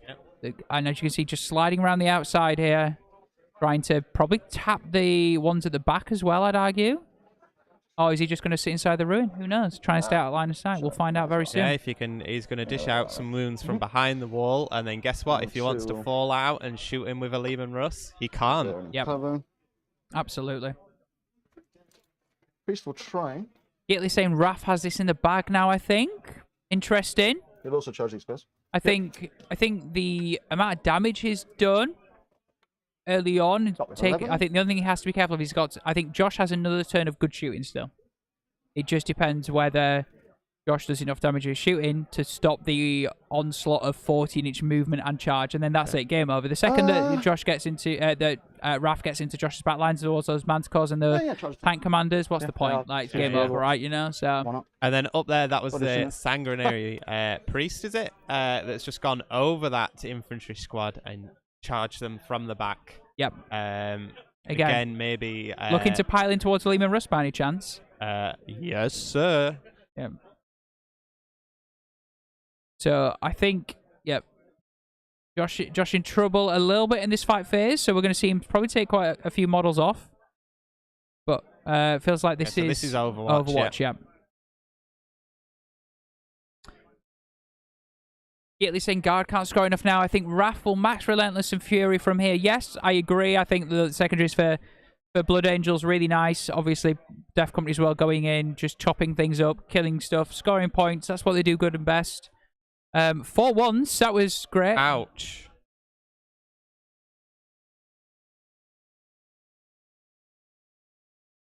Raph's picking up some models.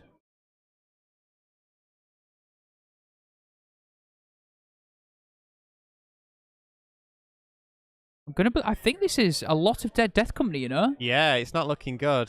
Where did that come from all of a sudden? It's that big Overwatch power that the guards can access. How many died? Has he got one left? Let's see if we can get it. How many's left? 1, 2, 1? Oh god, who knows? I think it's just maybe 1 left, you know? I'm going to leave it with the boys now, because this is going to be a big old fight phase. I need that Overwatch. I mean, I wouldn't be surprised if he's shell-shocked and fails it. Now he gets it. So, 9. We'll just go. You finish your charges? What's 1 second? Yeah. Any characters around here? Yeah, I'm just gonna. Oh, Yeah, oh, I'm just okay. tempted. Go Peter. Yeah, why not? It's something. Better than nothing. At least it's something I can kill, because I can't kill the tank now. Yeah. I guess, like, in theory, You can, right? you can. In theory, It's doable. Just, Everything's got to go perfectly. yeah. Like my first turn with Yeah, that. yeah. If we can bang You'll one of do those a each- first turn. Yeah, Like that's true. It's true. Right. Combat, I guess. Yep. So, what should we go first?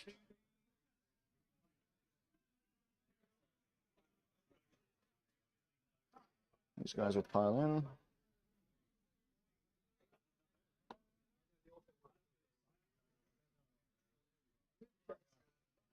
Four will be able to fight. Yep, nice. Yeah, 1, 2, 3, 4, 5, 6 left. That's it. So, 2.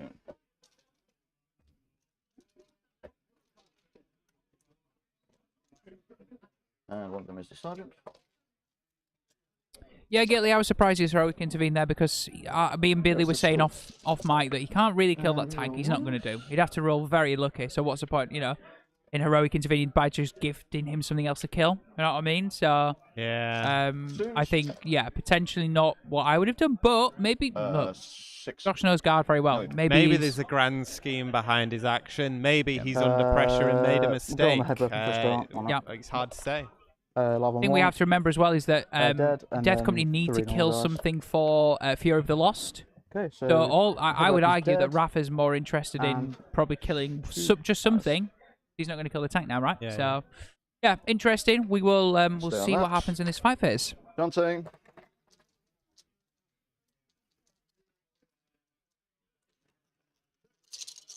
The Lord Regent. Actually hit. Okay. Nice. And kills 4. More than enough. And he will tuck in here. Summary go. Yep. 1, 2, 3, 4, 5. Hadouken! I think that works for punching people. 1 miss. What a loser. Hey. 1, 2, 3, 4, 5, 6, 7, 8. Hit that. Yes. 1, 2, 1. Vanguard doing what Vanguard do best. Hitting on 2s. Picks the squad. Re-rolling 1s across Dante's there. Oh, and also wounding on 2s and killing everything. Yeah. Guardsmen stand no chance, right? Yep. As expected, yep. That objective 5 and 6 looking pretty clear right now. Really going to be... I would imagine that it's going to put Josh on 0 for domination. He's pretty much going to be on no objectives other than his home objective. So we'll have to see how that leaves Josh. He's just going to have to sit back and gun, I'd imagine, again, which is He's going to... also lost that data in that point. Yes, exactly. So Just in case he dies to make sure I'm in your...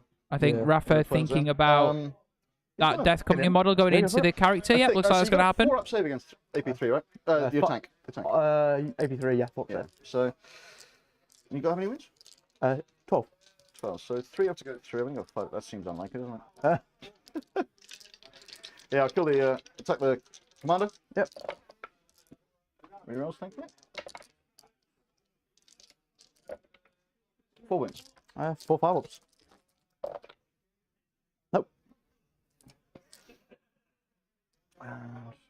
where I thought I'd go. There. Nice. Marsman's back. Yeah. We'll go into the Death Company. 2 hits. Okay. 3s. 1 wound. No AP. Right. Okay. Do I spend my 2 CP to keep him alive? Oh yeah, morale. Yeah. It means you have something else to kill. You're running out of number of things to shoot. I mean, kind of. You still have all your tanks. Yeah. But And the manticore. But I will, because I needed to shoot everything. Yeah. So yeah, we'll stay on it. Cool. So I've spent... No, keep pressing. Yeah. I get Lance Assault for 4. Yep. I get 3 on Fury of the Lost. So we can just see the boys totting up Got the scores 1 on now for end of round 2 for both of these players. Yeah. Did you not raise 1 first turn? No. You didn't raise 1? Yeah, so you won't have any this turn. Oh, is it? So yeah, that raised both. Maybe this it'll turn, be didn't next. it? Yeah, brave both burst this as well. And I get Data and Tech for 3. Yep. I think the only thing that's going to be, That's he's going to that. struggle on his banners Martin. by the looks of things. Wonder if no prisoners might... Oh, no, I bet no prisoners in one of the other secondary options. We probably can't take that, so... Yeah, more than likely. Yes. Whether it was an hold- oversight not to raise banners that first turn. Yeah, maybe. Who knows? But we're at the stage now where I think going into Josh's turn 3. So let's take a look at how he's looking. So he's obviously not going to get any extra for domination in his command phase. And he's going to really struggle with probably most of the next secondaries as well. I mean, Nephilim's not right. Technically, you can't get 2 points for Nephilim. So I would imagine that that's just... he's done it 2 corners, so I think that's what they're noticed for. So that's it. So what is it? 3 points each every time you do it for Nephilim? I'll go flag it with him now. Yeah. So that will put him on 6 there at the end of the game, unless he does that action again.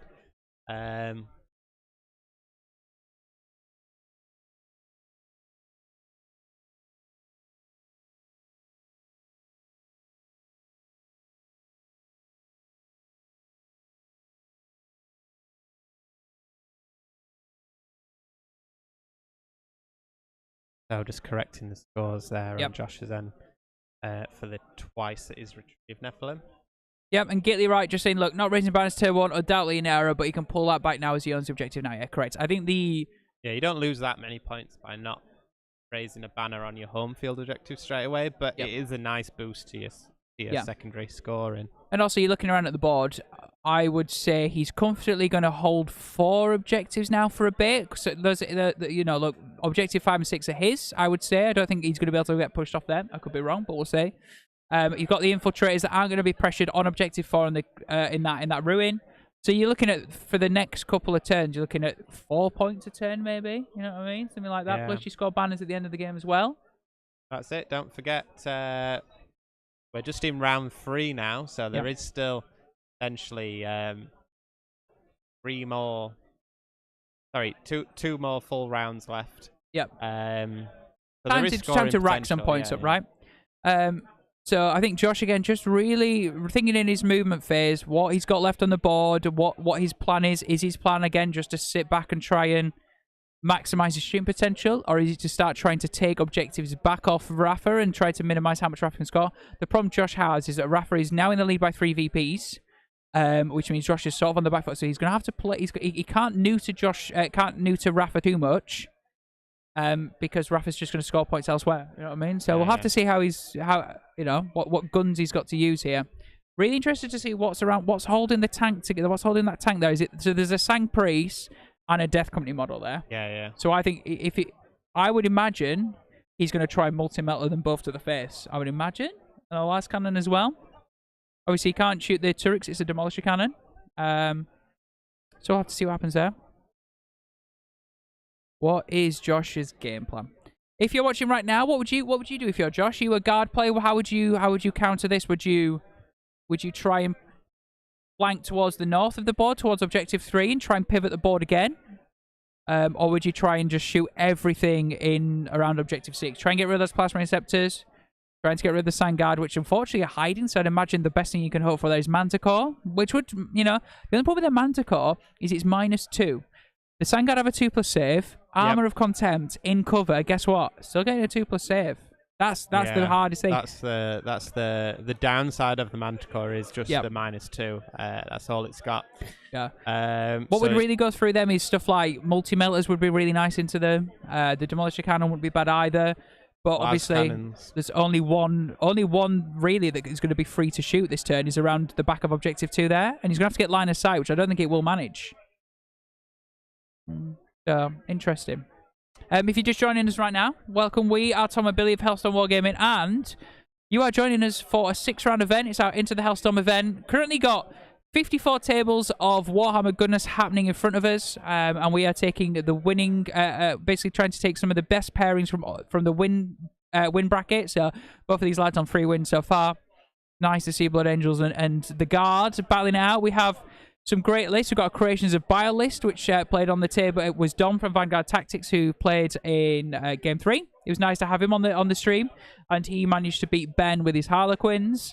We've got lots of Chaos Demons here, some really nice, lots of Flames of Tzeentch for some reason. Lots of Bloodthirsters as well. Yeah, really nice to see that sort of stuff, yeah. Frame Zombie said, I've just got here, is there anything in Deep Strike for the BA? No, I believe the BA are all on the board, so... Yeah, he brought down the Sangard last turn. Yep. I think he started his other 2 on the table. Yep. All the Death Company started on the board as well, so... Yeah. Yep, everything down. The Guard player has Scions to bring in. This is turn 3, so they have to come in. I would imagine they'll come in and maybe either R&D or maybe try and pick on the Whirlwind at the back, potentially. We'll see. But as you can see, table-wise, looking quite impressive at the moment for the Blood Angels. Again, the speed of that 14-inch move, thanks to the Wrath of Baal banner, really helping them out. Again, also Rites of War on the Sang Ancient, giving obsec to things as well. So the Guard can't just tow onto certain objectives if they're within range of the Wrath of Baal banner, the Rites of War, and they can't just tow on. But that's my objective now because obsec rolls out obsec, so they have to get more models on there. I think it looks like the Guard squad's just on the right of the board, going to be doing some first rank, second rank fire. And Josh now just looking at bringing in his Scions at the end of the movement phase as well, which is, again, trying to get in maybe R&D in that corner. And it could be R&D. It could be try and take those Blood Angels off Objective 4. Yeah. But yeah, just saying he's going to try and get the R&D on top left, yeah. Yeah, for sure. Yeah, it looks like he's measuring up for R&D because he has to be 6 inches away from the center line to do it in a different table corner. So it looks like he's trying to just measure that out.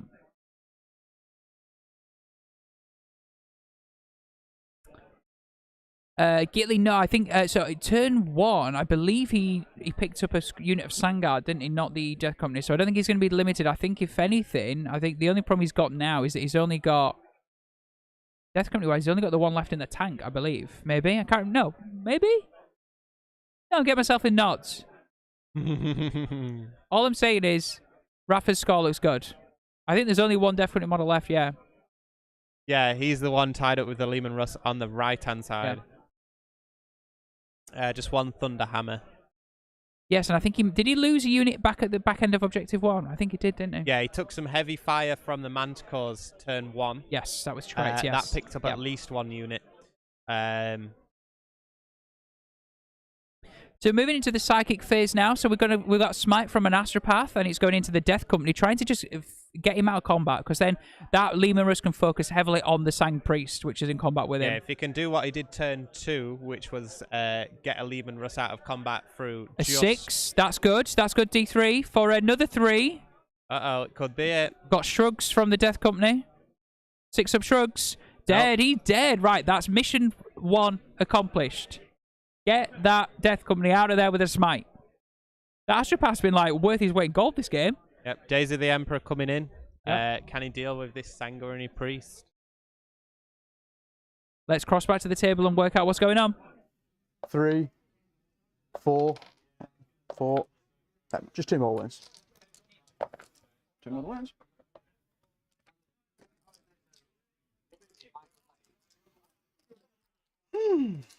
Okay, good. Shoot.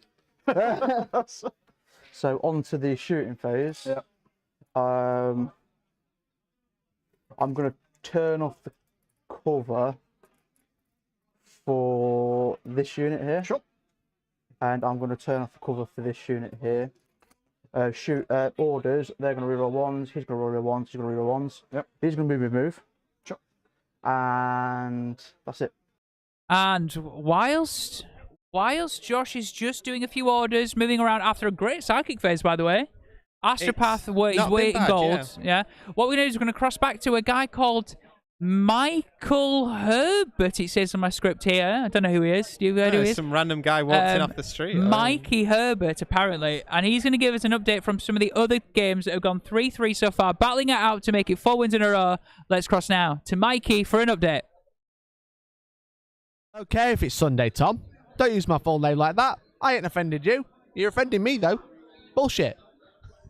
But welcome back, guys. My name is Mike. I'm trying to keep up to date with all the rest of the top tables. We're basically focusing on two. We're focusing on Dom versus Colin, which is Creations of Bile versus Tyranids. And we're focusing on Chris and Jack, which is Chaos Space Marines versus Chaos Demons. Now, as I said, we spoke about Dom and Colin, the Creations of Bile versus Tyranids. Dom got the first turn, managed to get all that really good ball control. And the Tyranid player, Colin, was a bit like, I don't know if we'll be able to get through this. But it does look like we're into we're going into science looking to turn 3 now. And Dom has managed to get the charges off, but then just hit a brick wall. Obviously, he's running Kraken, so he's got Synapse. He's can't be reading on better than a 4+. Obviously, with all these plus strength, it's kind of being negated again. And then he's just hitting invulns and he's just rolling ban. He's trying to trade. He's like going in, fighting, not killing anything, getting killed, fighting again, and still not killing anything. So it looks like Dom might be on the back foot into this turn. So it's going to be interesting to see how that game develops. And that's on a game mat terrain back in the corner. And it's very heavy in the middle, so there's not been a lot of shooting. It has all been combat, which would help Dom out quite a lot if he could roll dice. But on the other table with Chris and Jack, with Chaos Demons versus Chaos Space Marines, as I mentioned, Jack had managed to get charges onto Flamers, and he was like in a really great position.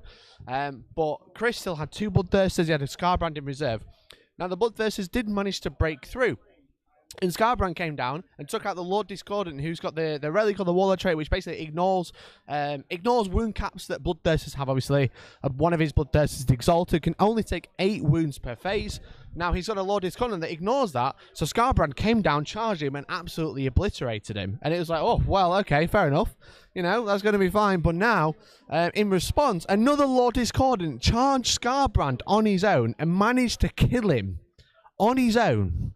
One Disco Lord versus Scarbrand, the god of war, the god of anger, the god of blood. It was just crazy scenes, guys. It's mental. But so Chris is now back on the back foot because he's like, well, I managed to kill this guy, but now my Bloodthirsters are looking a bit scarier, and I've run out of models. So it's going to be interesting. Again, the Flamers are still alive, the Bloodthirsters are still alive, but Jack still has a lot to retaliate. And that's the update from the 2 tables, Tom. So thanks to you. So back to the studio.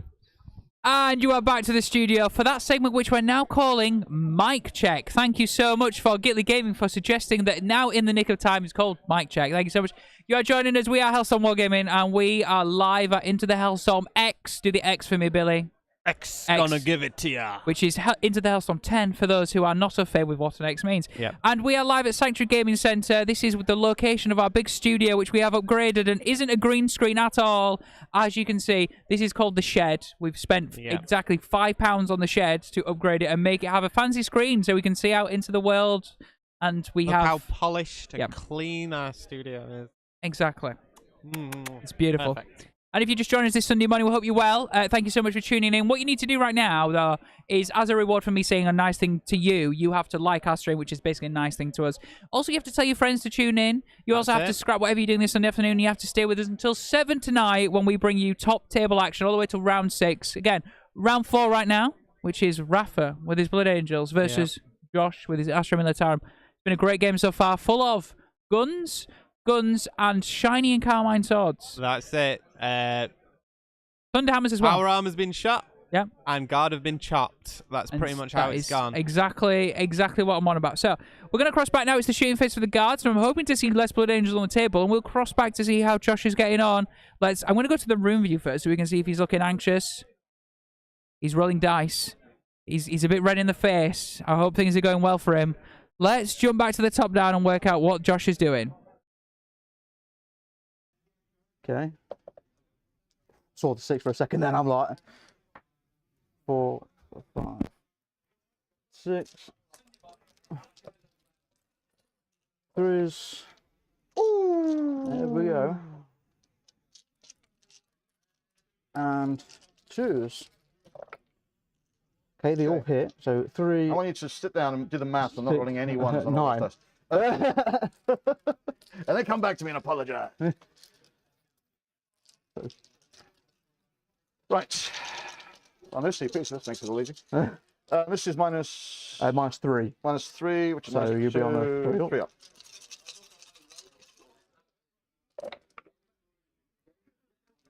Three. Not bad. So 1 One for the foot. Yeah. Yeah, for the... For the thingy. He's So dead. 4. So then the other one, 3, Dead. and the other one. Hello.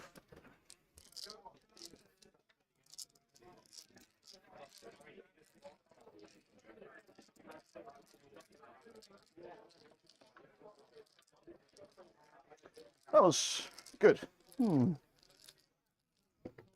Okay, so the manticores, and that's everything. Yep. One more turn shooting after this for them. Make this count. Well, these guys as well. Oh yeah. I'll do them first. It's not gonna make much difference. Is Dante within 3 now Of what? of the guys there? Oh, yes. Yes, Sam. Okay, so the whole squad's gonna go into that. So 2, 4, 6, 8, and the one for pistol, 9.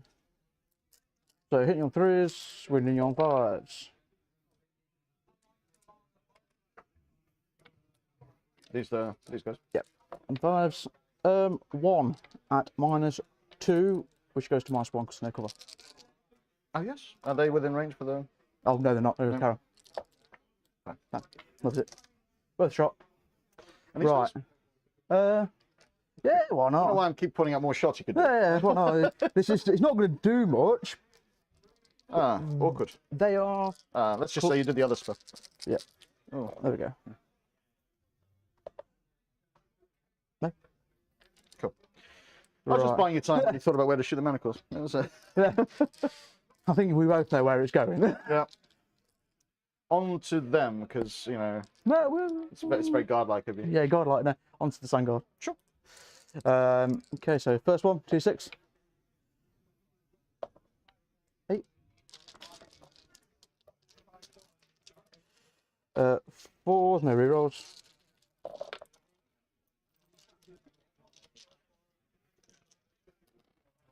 And 2s. Okay, so that is 6 at -2. So 2 ups for the guys in cover. Yep. Which is 3 of them. 2 of them. 1 guy. Yes.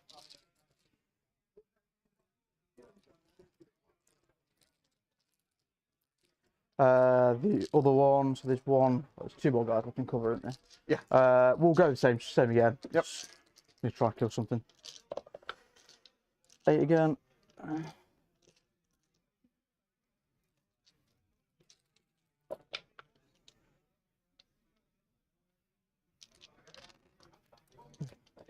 Twos. 6 more.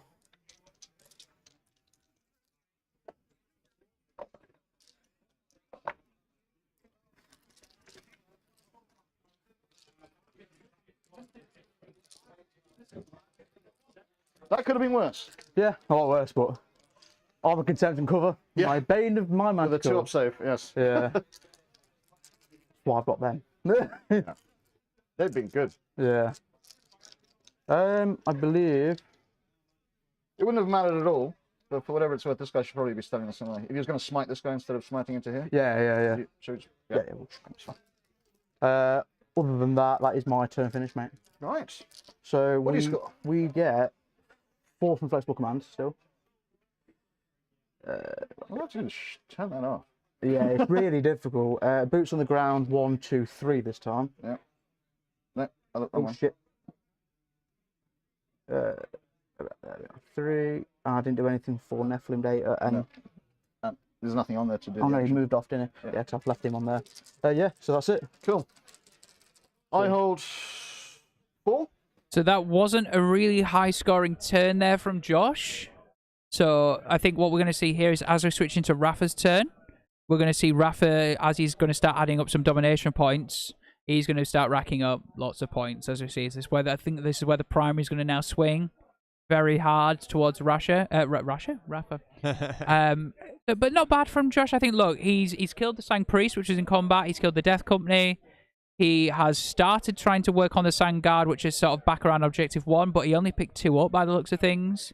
His problem he's got now is that things are going to start fanning out from Objective 6 and really pressuring everything on his home objective. Shutting down Data Intercept, shutting down Primary even further. Scions as well not had a chance to do R&D by the looks of things because they've come in to protect the tank commander at the top of your board right now. So yeah, Rafa's totted up his points. He's just passing out some buffs as we speak. So yeah, it's a really good game, really good. Both these guys know their armor well. It does look like this is Rafa's to lose. But we'll have to see what happens.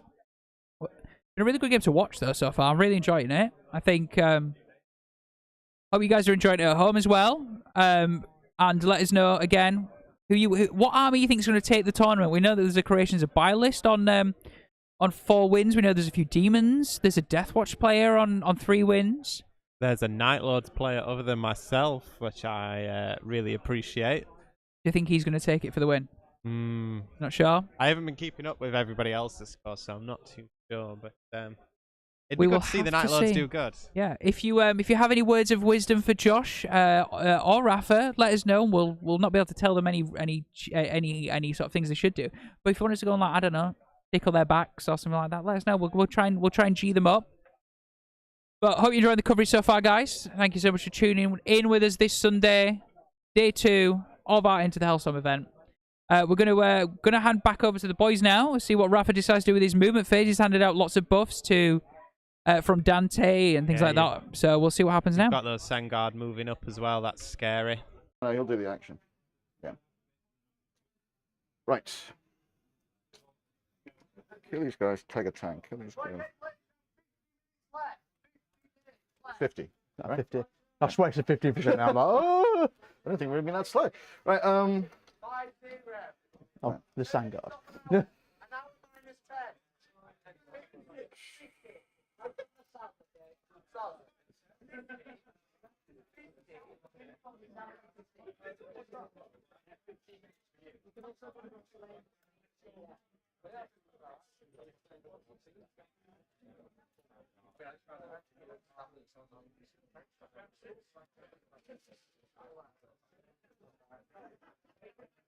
Vanguard looking like again just coming out to potentially tag a tank, shut it down, force it to shoot where it wants him to shoot, and then he can just have the other units to score points if he doesn't blow them off with plasma receptors.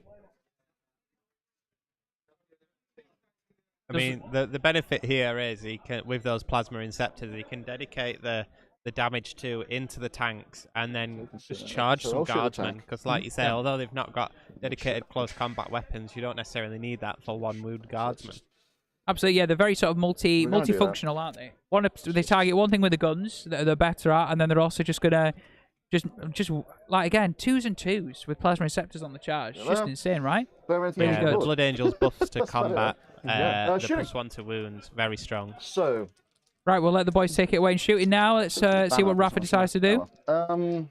Let's go with these guys. Yep. I'll start here. They will shoot.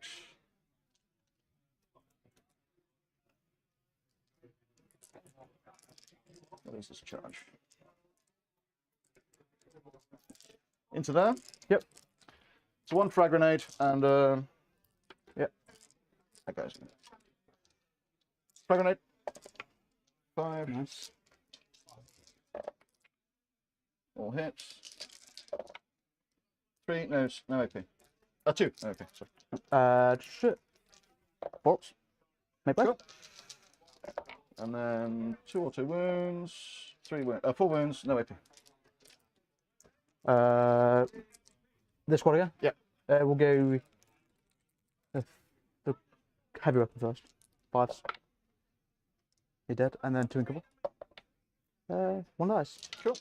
And the here. And here. Ancient's gonna try to snipe out the Astropath. Yep. No, he's not. No. Not today. Today's not that day. So he's an officer, so killing him doesn't actually do me anything. No. No. So I'm going to shoot this guy because he's murdered so many of my units. Yeah. What? Why do you ask Because he's king. Just saying. But he's only 20 times over. Apparently now dodges bullets. Yeah. Neo. I'm very sad about it, and I'll report bullying by man in a cloak.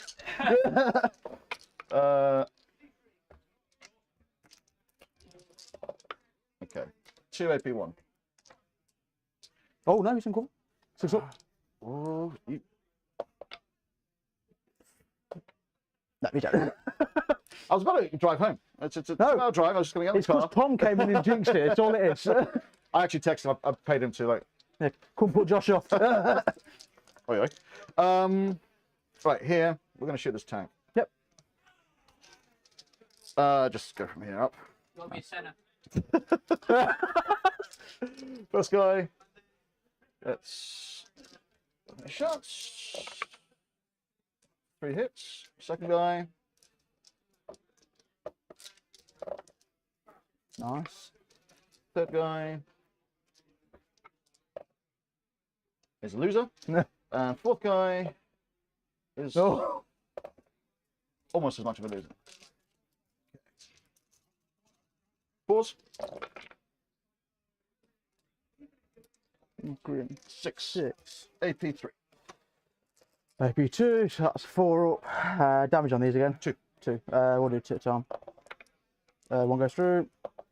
2 goes through. Got 6 damage.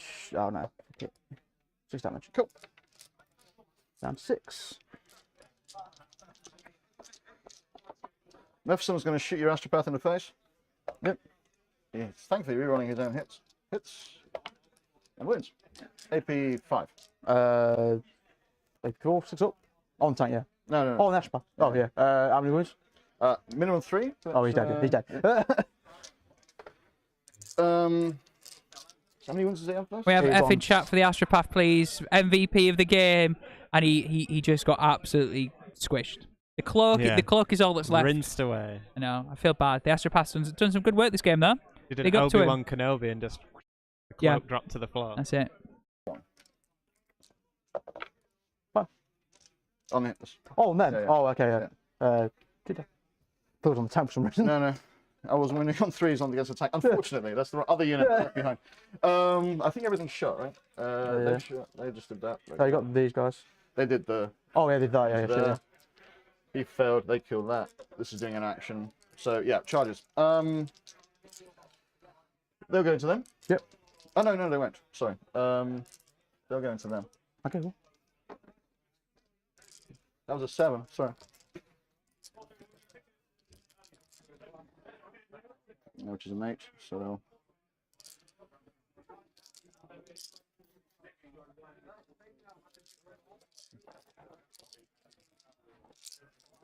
They won't quite touch you. The Sign Guard will go back into that unit. Yep. There we go. That was an 8. Sorry. Sorry, guys. So 8, 9. Yep.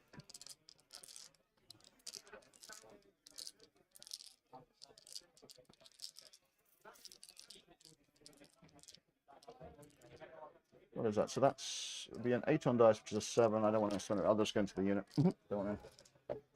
Good thinking. Out of line of sight. For whatever it's worth. Here, Dante's going to charge attack. Yep. Yep.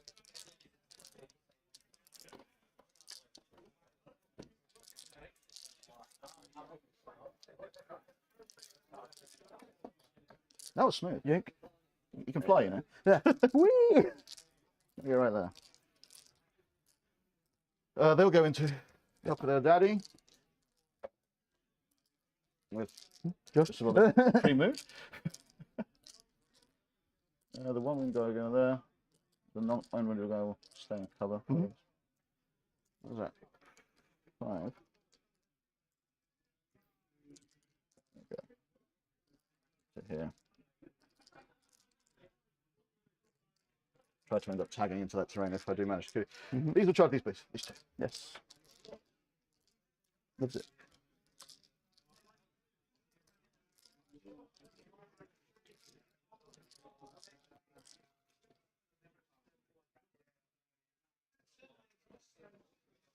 Don't think. No, they just missed. Yeah, They I didn't think win. that was your Nothing. movement. Thing, Yeah. something like No, one, they took wins early. That's right. That's right.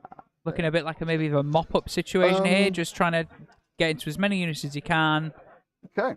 chop as many up as we can, and we'll see what happens in the fight phase now. But I don't imagine Josh is going to have too much left other than what's in his... Actually, Maybe a couple of tank commanders, a Chimera and some Manticores maybe by the end of this. We'll see.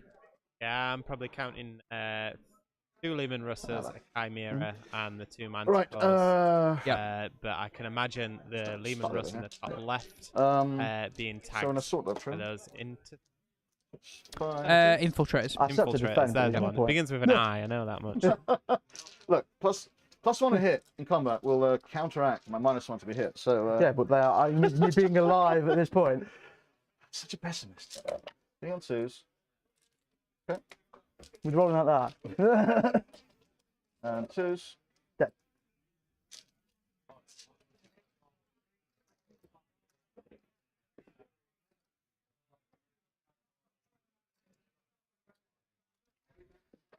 And you'll be able to get line of sight of me driving around anyway, so I will.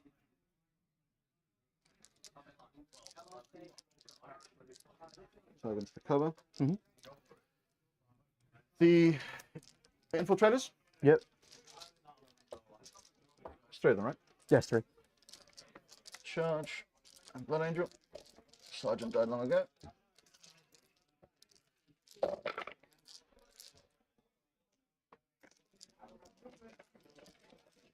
Twos. 9 AP. Oh no, 8 AP1. 9 if you want. 6, 7, 8. 8. Yeah. What am I doing? -1, so 5 saves. They're dead. Yeah, they are. That's very sad for Josh. That's what he would have probably used to R&D in that corner the next turn if they'd have not died. That's it. Blood Angels doing what And- Blood Angels do against Guardsmen, tagging the Lehman I appreciate Russ. that every time I do tag, you just end up getting shot and killed and Yeah. vaporized. But that's what they got taught in school. So over here.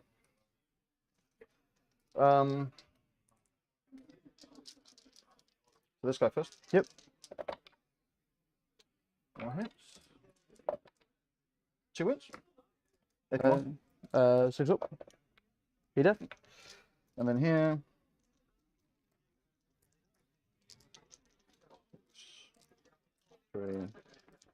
Three sergeant.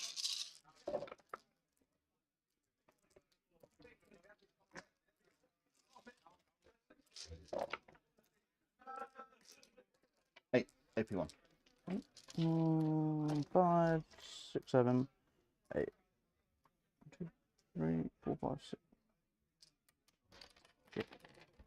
6, 7, 8. I did have the right amount. Just didn't look like the right amount. -1. Yeah. So faults. 1 dead, 2 dead, 3 dead, 4 dead, 5 dead, 6 dead. Would you mind? There you go, sir. So far, the process of mopping up done gone that very for well. points. I'd just say now it's time to see What goes on the whether tombstone? Dante and So some that- Sangard can deal with the tag tank onto the objective in the middle of and- the board there on the right. To cover, basically. But yeah, I should imagine they will be able to. What AP is Dante at? 3? Dante AP3, only Yep. 2 damage. But obviously, Assault Doctrine, so AP4. Yeah. He's going to be wounding the tank on. So he's going to be winning the. So he's strength 7, so he's going to be winning the tank on 4s. Could be T8. Yeah. Yeah. So it would be 5s plus 1 Yeah. to wound. So he hits with everything. This is Dante now. Let's see how many 4s you can get. Yep.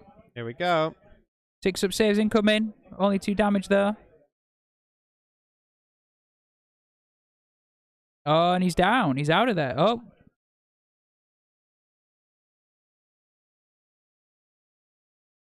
And there we go. Gone. Out of there. And Dante just piling forward a little bit.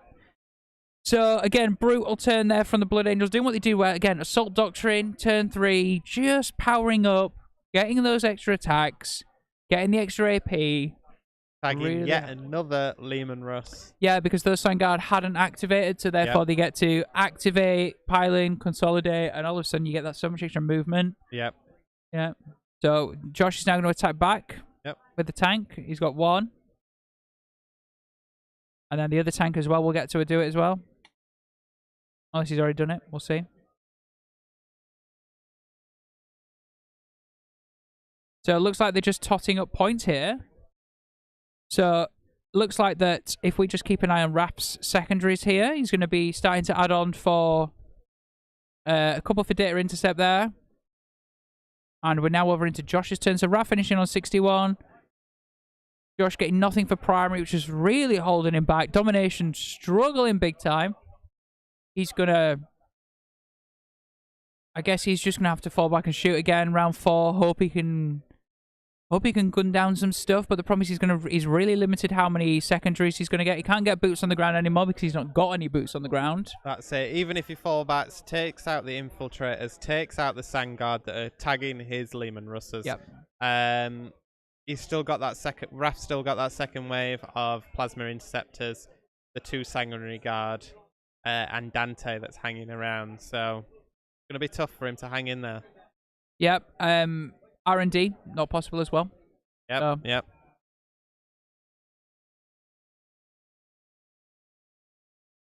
He's just working out what he's got to kill now.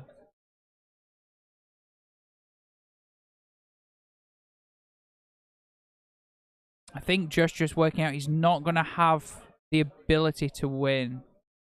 However, as Tom Green says in chat, Josh and the Trash Wargaming guys are a great bunch. Met them with Coventry CTL in the year. Look, we have the Trash Wargaming guys come to our events all the time, and they are absolute legends, all of them. We've got great members of the Trash Wargaming come here. We have the Steel City guys come here. Loads of other gaming clubs coming down, having a great weekend with us at Hellstormwargaming. And if you want to do that, all you need to do is get to hellstormwargaming.co.uk. Check out our events. We've got one in February, sold out. We got one in April on the 18th and 19th, nearly sold out. So come and join us. And it'd be really wicked to see you here as well, playing on stream in the shed. Yep. This could be you playing on this Winners Roundtable. Yep. It looks like Josh already moving straight into the shooting phase by the looks of it. Let's leave Josh and to see how much damage he can do. 4. So 5s, 4s. Let's go. He's dead. He's dead. And the other guy is dead. He's dead. Nice.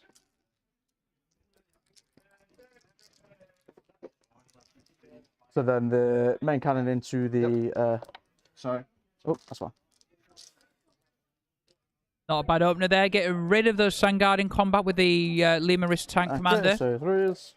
Now it looks like we're Manticore in the Plasma Inceptors, maybe. Oh, no, main cannon. So ignore me. This isn't the Yeah, Manticore this is yet. the Demolish Cannon. Yep. Nice. Nice. So 5 in total. -3. -3. Everyone's in cover. So effectively -1, right? So 4. Yep. I rolled 4 because I do have a CP. No. I'll CP that. Yep. Okay, so the 1 or 2 wounds dies, and then the next one dies, next one dies, and then the last one, the 1 actual wound. That was a Demolisher Cannon and a half. Yeah, that's what it was. Yeah, he really locked in that shot and just smeared Blood Angels across the floor. Absolutely. That's what, again, Josh needed that though, right? Well, Yeah, that's okay, what he needs. That's what he needs. Manticore, Whether he'll be able to Chimera. pull back the score, I'm not too sure, but he's definitely limiting Rafa's scoring potential moving forward. And we now have the Chimera trying to pick on Dante. Now, Chimera's not got the best Darker in the world. Dante automatically -1 to hit as well. He's built in, so we'll see what happens He's here. towing the woods as well, so he is in cover. Yep. So we will we'll leave it with the boys to work out how the shooting phase goes. Multi-laser. 2 hits. Yeah. No AP on this. What? And then the lad's going to row 6, 9. No, I can Yeah, shoot because there's a guy in there. Yeah, cool. They can operate all of them las guns. Just running up and down. 2, 3, get rid of that, get rid of that, get rid of that, get rid of them, get rid of that. Okay, 2, 4, 6 wounds. 6 ones, please. I did that earlier.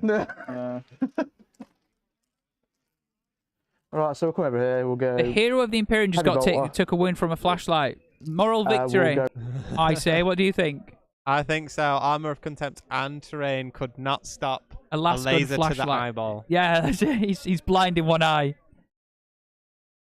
The missile first. 7. 5, 6, 7. Then you have. Oh, you don't. You ignore all that nonsense. No rerolls. Oh my days. 3s. Oh, whirlwind. Whiffed. Actual MVP, underrated. The heavy bolter. 1 hit. No wins. Okay, you got Okay. another one. You got The another other one. Okay. We'll go the heavy bolter. Missiles go on to Dante. Love it. So the heavy bolter. This is heresy, by the way. You know that. Right? Yeah. The last one. Oh, 1 wound. Bottom here. Yep. What's this? That is fine. Missile then. Come on. 10. Dante's in trouble. Yes. I mean, still only AP2. This is the thing. So Yes, Dante's getting however, two Lots of up. shots. Lots of shots. There we get on. Does he get the hits in? 1 Okay, wound. Dante I'll on CP that, 4 actually. Why wounds not? there. 2 So That's it. Oh, okay. Never mind. Oh! Yes! Oh my days! Double that's one! Dante gone. Dante is gone! Leader of the Imperium, just North of happened? the Rift. He is off happened? the table. Fuck you, Double Dante. one! Dante's dead! He's dead by full payload! Yes! I'm in mourning Unbelievable now. scenes! Unbelievable!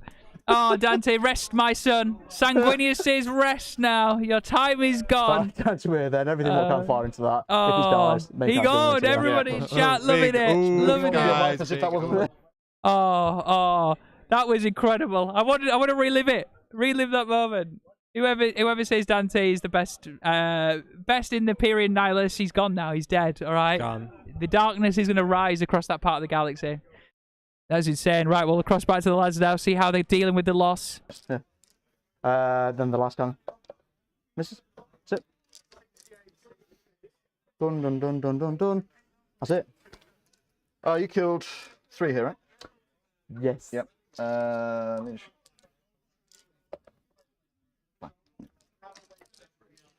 Some attacks back there, whatever it's worth. Oh yeah. 1 hit. Wins. If you want. Here you go. You have to roll ones. My test backs. Nothing. Anticlimax. Well, okay. You So did that. spent a very important CP there. Yeah, so I'll get Killed to Dante. get my 3 for that, and that's it. Oh, yank. Right. And that's basically it, right? Yeah, so then you I will control go 1, everything. 2, 3. Yeah, so control 2, 3 more. Use your 2 banners. 2 banners. I'm not going to do much this turn. What am I need to. So we have the end of Josh's turn there. How many points did he net himself? Like, don't think he, no. got any I think he there. got maybe. Did he Maybe get a some couple free boots, flexible? haven't I think he no. I think he got a couple of free flexible command maybe. Because he's maxed that out now. But if we go over to Raph coming in for his turn 4, just working out how he can score himself some. I'd imagine he's gonna be looking at banners. He's gonna be just trying to work out on his primary. And obviously Relentless Assault as well. So just trying to finish that off. So I think this game is obviously very much in Raph's hands now. But Dante going to blow. No one wants to lose Dante. Surprising. But, Double one, not what you want. The only thing I would say is that Raph, again, losing a lot of Plasma Inceptors, only having a few Sangard left. He probably going to struggle to not. I don't know if he'll have many bodies left on the board at the end, but he'll have the points to show for it. That's the main thing. So yeah, at this point, Josh is not going to be able to outscore Raph. It's a matter of how much damage he can do for his own pride, probably, and to score some points himself as well. Score the points, close that gap as best as he can. But I think at this point, like we say, I think Raph's taken the game. Yeah, Benjamin saying one last run out for the 8th Ed Guard. Love to see it. Yep, technically this is still running the old codex with the balanced data slate. The new codex won't come into force until, I would imagine, obviously the box set is out next week, but I would imagine it's going to take a while for the codex to be accepted at tournament circles because we'll have to see. Until the codex is out for individual sale, it's probably not going to be tournament. But I think we'll see guards. I think we'll see guard on the table. They're looking good. The new codex, things like the new Rogal Dawn tanks looking nice. Italian Rough Riders with some buff. The Kazakid looking very strong. Things like Officer of the Fleet as well, stopping things coming in from Deep Strike. If you can select a unit and stop it coming in that turn, which is such a powerful mechanic that we're not really seen yet.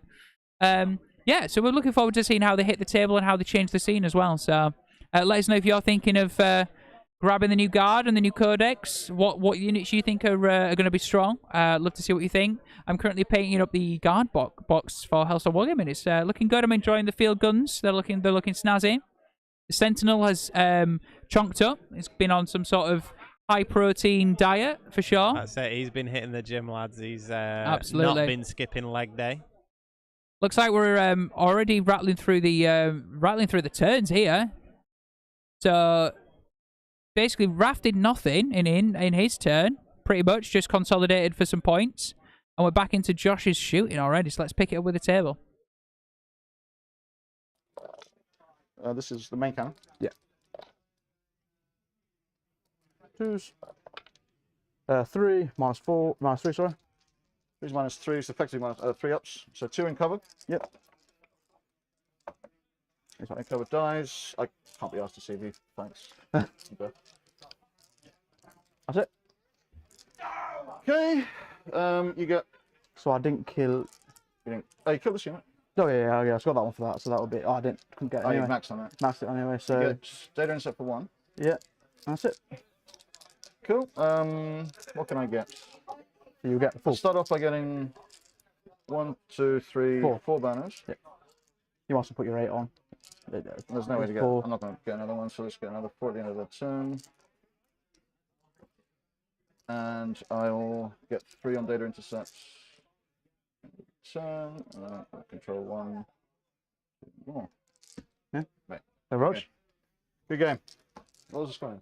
There we go. Handshake. We are done. That is 91 to 47 at the end by the looks of things. Raph just changing the tide from turn 2 onwards. He took an absolute battering from the guns turn 1. A Guard going first, I think, helped them out in that sense because he'd have hated to have Blood Angels in his face, but still the oppressiveness of the amount of attacks coming through and also the terrain, being able to hide a lot of these drone pack units in buildings out of line of sight and only really having the Manticore to worry about. But still, really good game by both of these players. As you can see, Raph now going 4 wins in a row with his Blood Angels.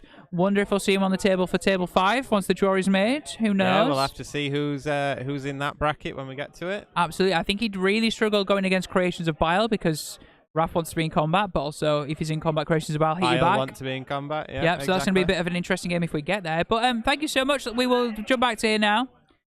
Hope you've enjoyed that game. We are Tom, Billy from Hellstorm Wargaming, and that was round 4 done. Done and dusted. Raph with his Blood Angels carrying the game. Now, it'd be really good if Mike is free to give us an update. Is Mikey free to give us an update? Well, do you know what's going on? Do you know? So what we'll do is we'll hang fire for Mike and see if Mike is going to update from the other top tables. It'll be interesting to see what's going through to the round. But Guard, strong showing from Josh. Josh, absolute legend from Trash Wargaming and the lads there. And it'd be really good to see Josh. Be really good to see if Josh can get a 5-1.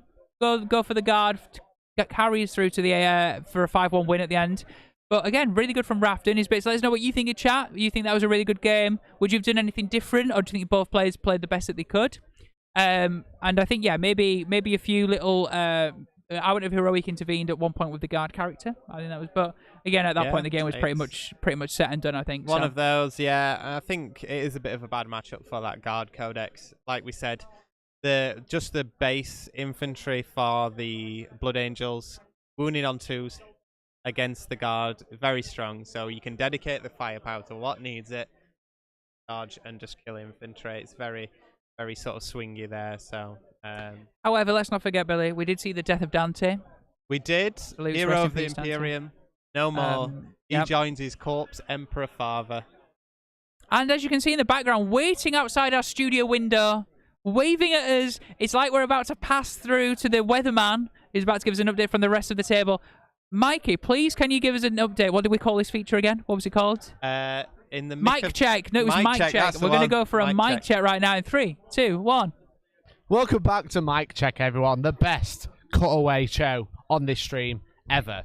Obviously, fantastic job from Tom and Billy, doing great on the commentary. But I'm here to tell you just a little bit of what's happening on a couple of other tables. So obviously, we have Chris and Jack, Creations of Bile versus Chaos Demons. Now, I said, like, it looked like Jack had a good footing, then Chris managed to make it back. But then, in the end, Jack did manage to get both his Lord Discordants and all the Mauler Fiends into combat and managed to take down the Chaos Demons and leave them with basically nothing. So we've had a win over there. And we've also had, on the other table, we've had Colin and Dom with Creations of Bile versus Tyranids. And again, we spoke about the Creations of Bile managed to get the board control early, but then the Tyranids managed to respond really well and kill quite a lot of the models. The Harpies are just doing the work and they just weren't dying whatsoever. And then, but eventually, the problem is the Tyranids were killing stuff, but they weren't taking primary. And that's eventually what's made Dom win. So in the final, we're going to have whoever won this game you've just watched, Blood Angels, as I said, Blood Angels, Creations of Bile and Creations of Bile in the finals. Who are you? What's going on? This is mic check. This is my show. Get out of here. Go on. Get out. Get out. This is my show. Cut the camera. Cut the camera. And we're back to the real stars of the show. We have Nick and Maggie currently fighting. Oh, it's getting a bit dirty though. There's punches. It's all kicking off, and we'll leave them to it. So thank you so much for joining us round 4 into the Hellstorm X10 to me and you. We're going to be back in about just probably under an hour's time, depending on how things go. We might have to just basically keep an eye on the funds, subscribe to us, and tick that notification bell button so you know when we're live next. But we'd just like to say a big thank you for joining us. We hope you enjoyed the game.